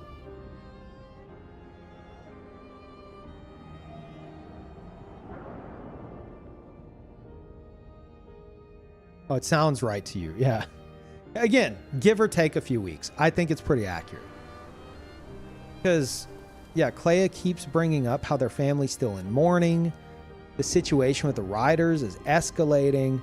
Aileen was the head of the Painters Association or whatever. And now she is abandoning her responsibilities, which is annoying Clea. Like, all of this is still very fresh. But we do know Aileen was in there without Renoir for an extended period of time, which I believe to be 100 canvas years. We actually fucking know that because the Gamage starts at 100, which implies her oldest creations are 100 years old in that moment, which is Monolith Year 200. And if 100 years in canvas is a month outside, or give or take, then whenever we wake up as Alicia, it's been about a month and a half. Yeah. So, again, I deep dive into this shit. I mean, the entire playthrough, I'm coming up with like theories and shit. I'm glad I went and like took yesterday off to like really fucking deep dive and take notes and shit from like my VODs, because some of the theories I was throwing out like in the previous stream, like not this, holy shit, it's been 15 hours. The previous stream, like my head wasn't fully in it because it had like, there was stuff that just wasn't fresh. But yeah, there's just so much stuff in this game that you don't have to fucking know. There's so much stuff that you're not gonna know. Oh, before I forget, does anyone have any theories about the fucking canvas in the manor? The one I kept looking at, the canvas in the the painted manor. It shows, if the fucking painting that's being shown says anything, it shows this. I have a picture of it on OBS. It shows, not that, that's my watch. The fuck is it? This.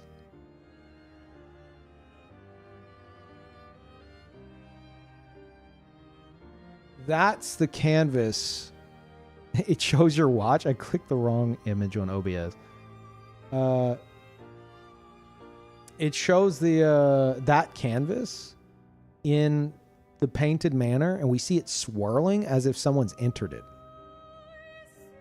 And I believe that's Mael facing down Alicia. Like that's what it appears to be to me. So why is it in the painted manor and swirling like it's like an activated canvas? And then they do, like, Lune does reference a canvas within a canvas, which I think that already is, but what the fuck does it mean?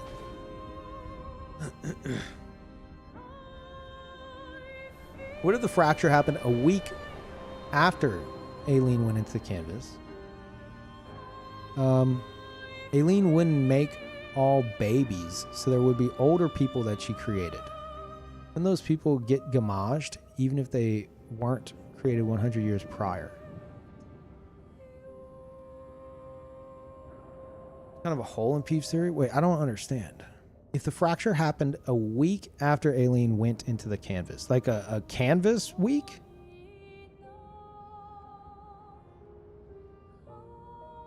Aileen wouldn't make all babies. So there would be older people that she created. Wouldn't those people get gamaged? Even if they weren't... Okay, so you're saying that... You're implying that the 100 on the monolith doesn't necessarily reflect the years of... Actually, no, I disagree. You're saying that it doesn't reflect their... It reflects their age, or their intended age, as opposed to how many years they've been there. Right? That's what you're saying?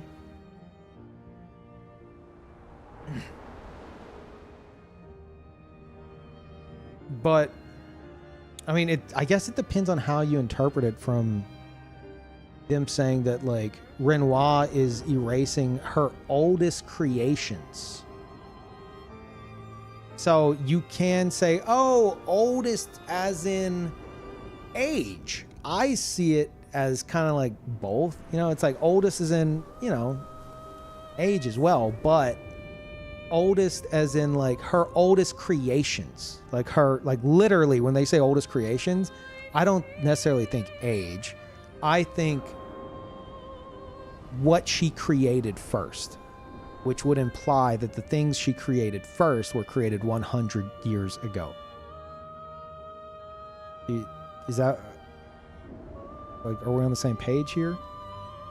Because it's about the age of like how long her creations have been around as opposed to what their intended age is. Right?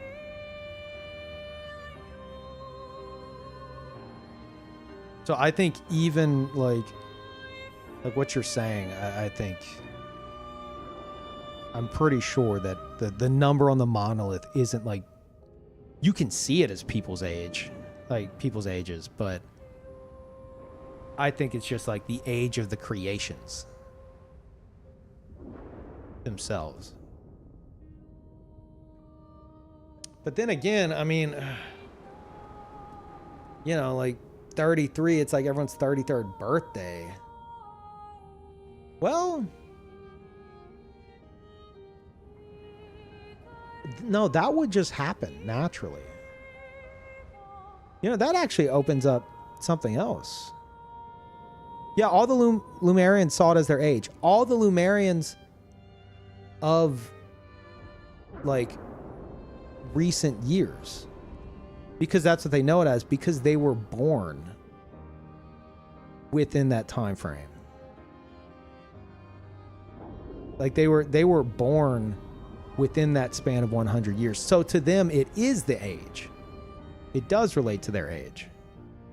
But there may have been some that, you know, were, hell, younger.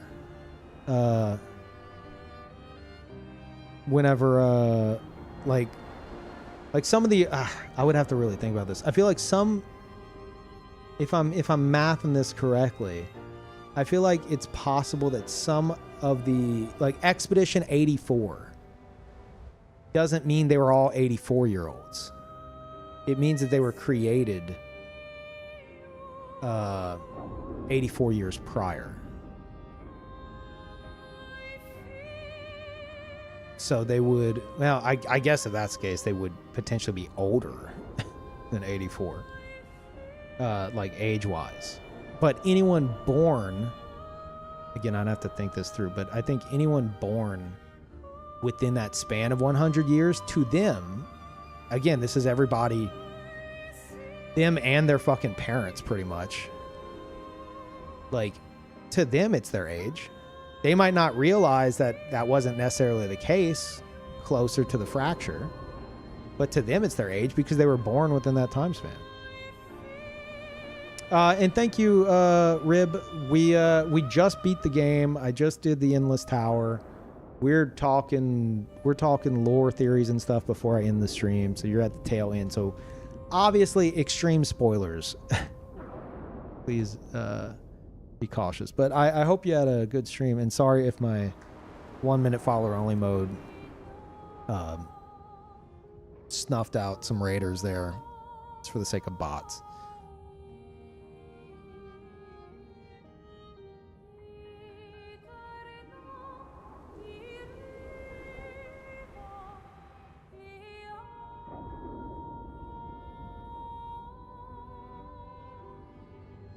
I agree with Wolf since she erases the oldest creations because of her decreasing chroma. Just erase the oldest who would have died naturally sooner. You think that's like her thought process? I don't, that's not what she's doing. That's Renoir's tactic, I believe. He said, like, he's erasing her oldest creations first, except for the immortal family.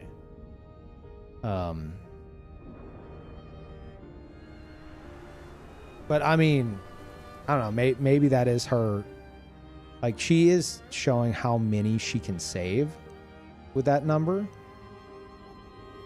But I think like the lines blur closer to the fracture, but as new Lumerian citizens are born into the world, then it lines up with their age. Again, I'd have to math it out, but yeah, it's Renoir doing the erasing. Did I say otherwise? Oh, the chatter said otherwise. She erases the oldest creations. Yeah, no, it's her power waning, and it's not who she's erasing, it's who she can protect. To clarify, yeah.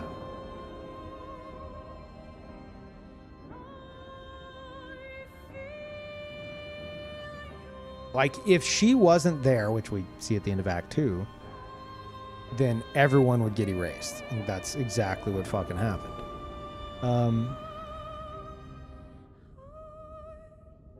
Yeah. So it's her, the number represents the ones she can still protect. But yeah, like, I mean, I think it's interesting what Wolf's saying, and it might be the case, but whenever it's her oldest creations going first, I hear oldest creations. I don't think age. I think how long they've been in the canvas. And 100 would imply they've been there for 100 years.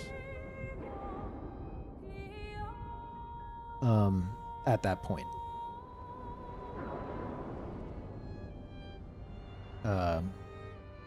And yeah, again, I would have to math it out, but I think the lines are less blurry the further you get away from the fracture. Because like if a baby's born, then like if I'm thinking correctly, it's gonna line up with their age, right? I don't know. I'd have to like sit down and pull out a fucking calculator. I ain't doing that right now.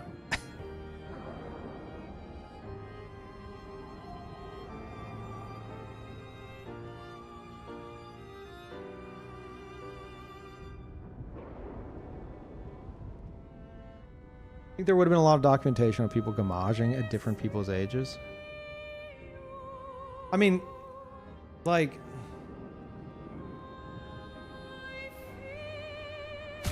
whenever it comes to that,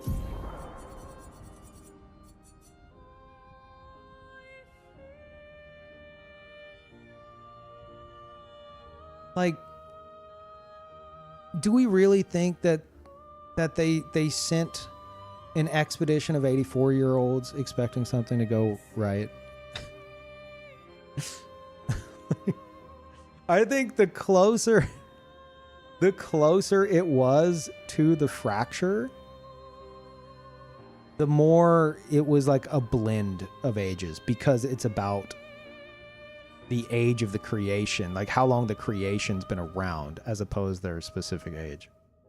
But yeah, no, then they would be older than 84. I don't know. Younger people are allowed in expeditions, true.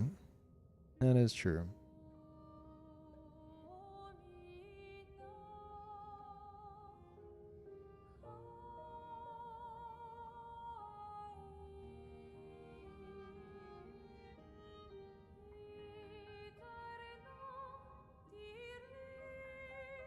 Actually, I think at one point Verso does say he's 100 years old.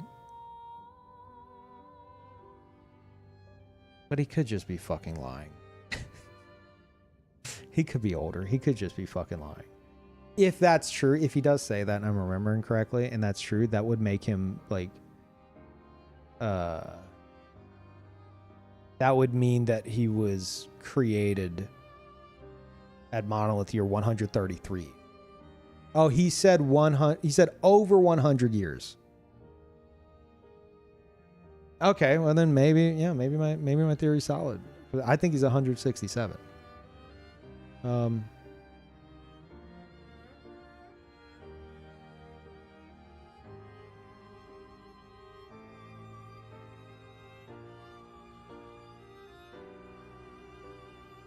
They might not have known about the Gamage till people started disappearing each year.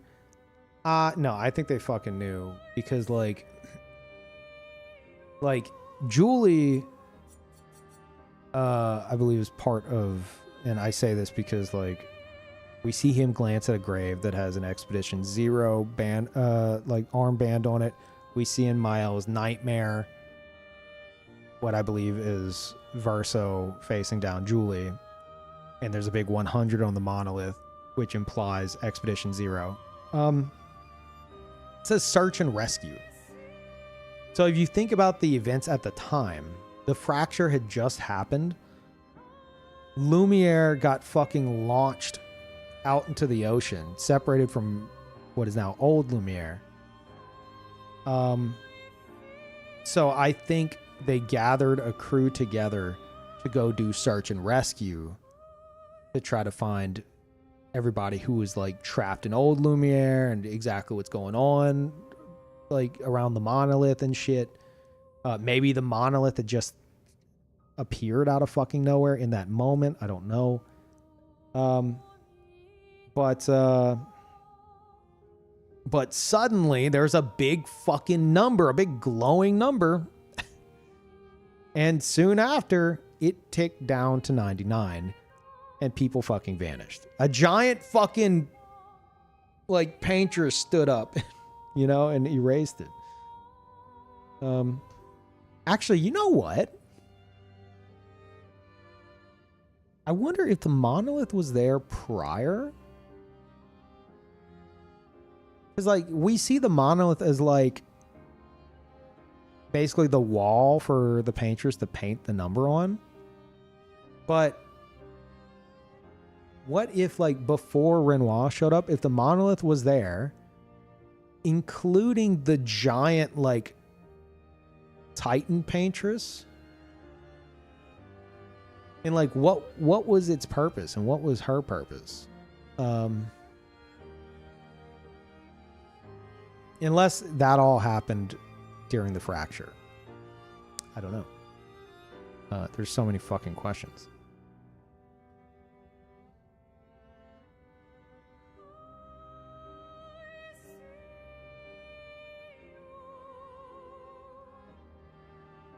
Were they going to the monolith because it destroyed Lumiere, not because of the Gamage?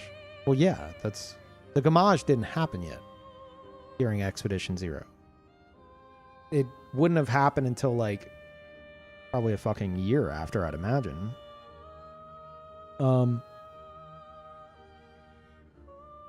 Like, they were just doing search and rescue.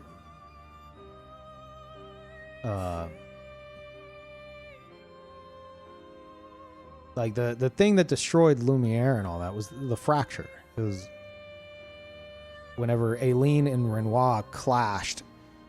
Aileen got trapped in the monolith and Renoir below it, and I guess their chroma clashing, like, shattered the world. As far as I understand. Like, that's what they're reacting to, more so than the number. They're like, what? That's a weird number. And then whenever it ticked down to 99, then they're like, oh, fuck. You know? Or you can be like, you can look at this and, like, they talk about how no trail could last 15 years. Expedition 84. So, like,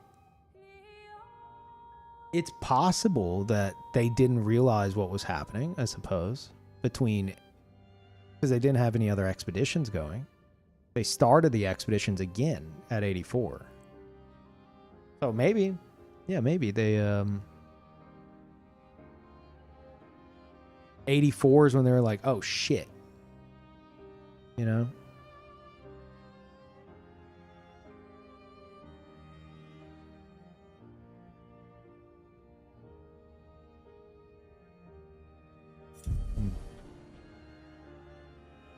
Oh, did anyone have any kind of theory on the canvas in the manor?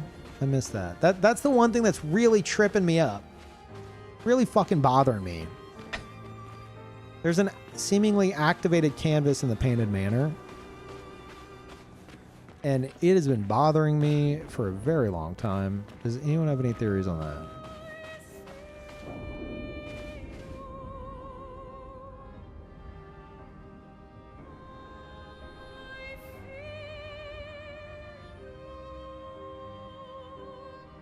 The only actual flaw is we don't have enough info. I think it's intended to just be a bunch of opened to interpretation stuff, which is what I've been enjoying doing.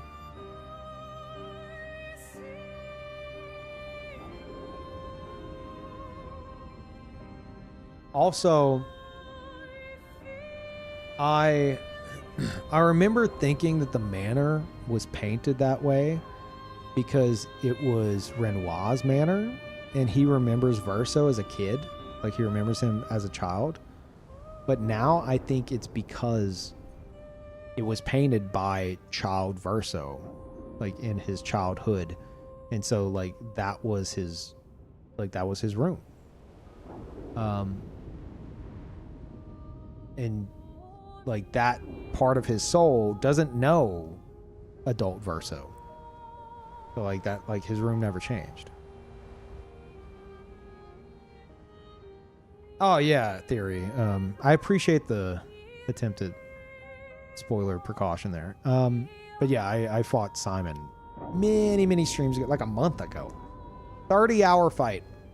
It was a doozy. Yeah, I've done everything. The only things are I'm missing an energy tent. I don't care. I'm missing 2 achievements. Get to level 99. I don't care. Get all of Minoko's skills. The only one I'm missing is Gross Titty, the giant bouncing head. And I don't think I could even get it again. And even if I could, even if it is in the Endless Tower, I just had like a pure cinema battle with 2 times HP painted lovers. And I don't want to tarnish that by going hunt down Gross Titty. It's like the perfect bow on this playthrough, and we are not fighting anything else.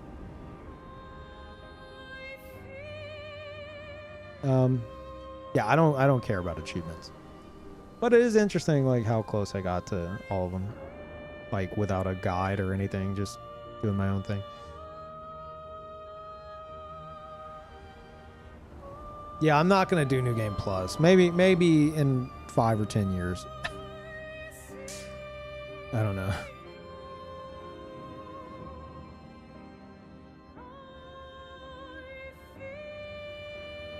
But anyway, chat, I think I'm lured out. What do we do?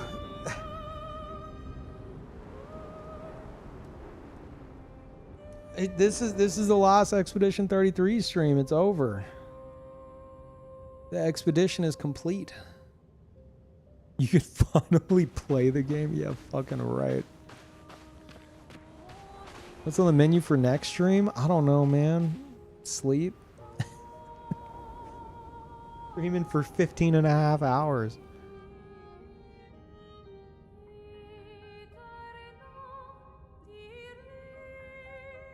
Hold on. Let me see if I can do this right. Okay. Yeah. Chat, it has been one hell of a playthrough. Possibly my favorite game of all time. I don't know. But it is very sad to let it go. I need to leave the canvas. Ink is leaking from my eyeballs and has been for some time.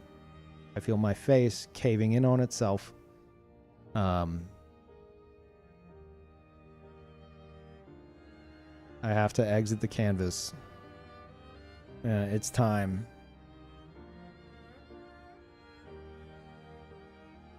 Go home, Papa. I'm going home. Against my own will. Going to do a raid to the Always On. posted on YouTube. If I mean, you shouldn't be watching if you haven't played this game, but it's fucking perfection. Definitely play it. Yeah, I'm gonna call it there. There's gonna be one hell of a series of VODs to rewatch in the future. I hope y'all enjoyed the playthrough. I might take a day off after a 15.5-hour stream, but I know the perfect way to end this. Wait, no, hold on. We're gonna fly off into the distance on SKA. Time to leave the canvas, chat.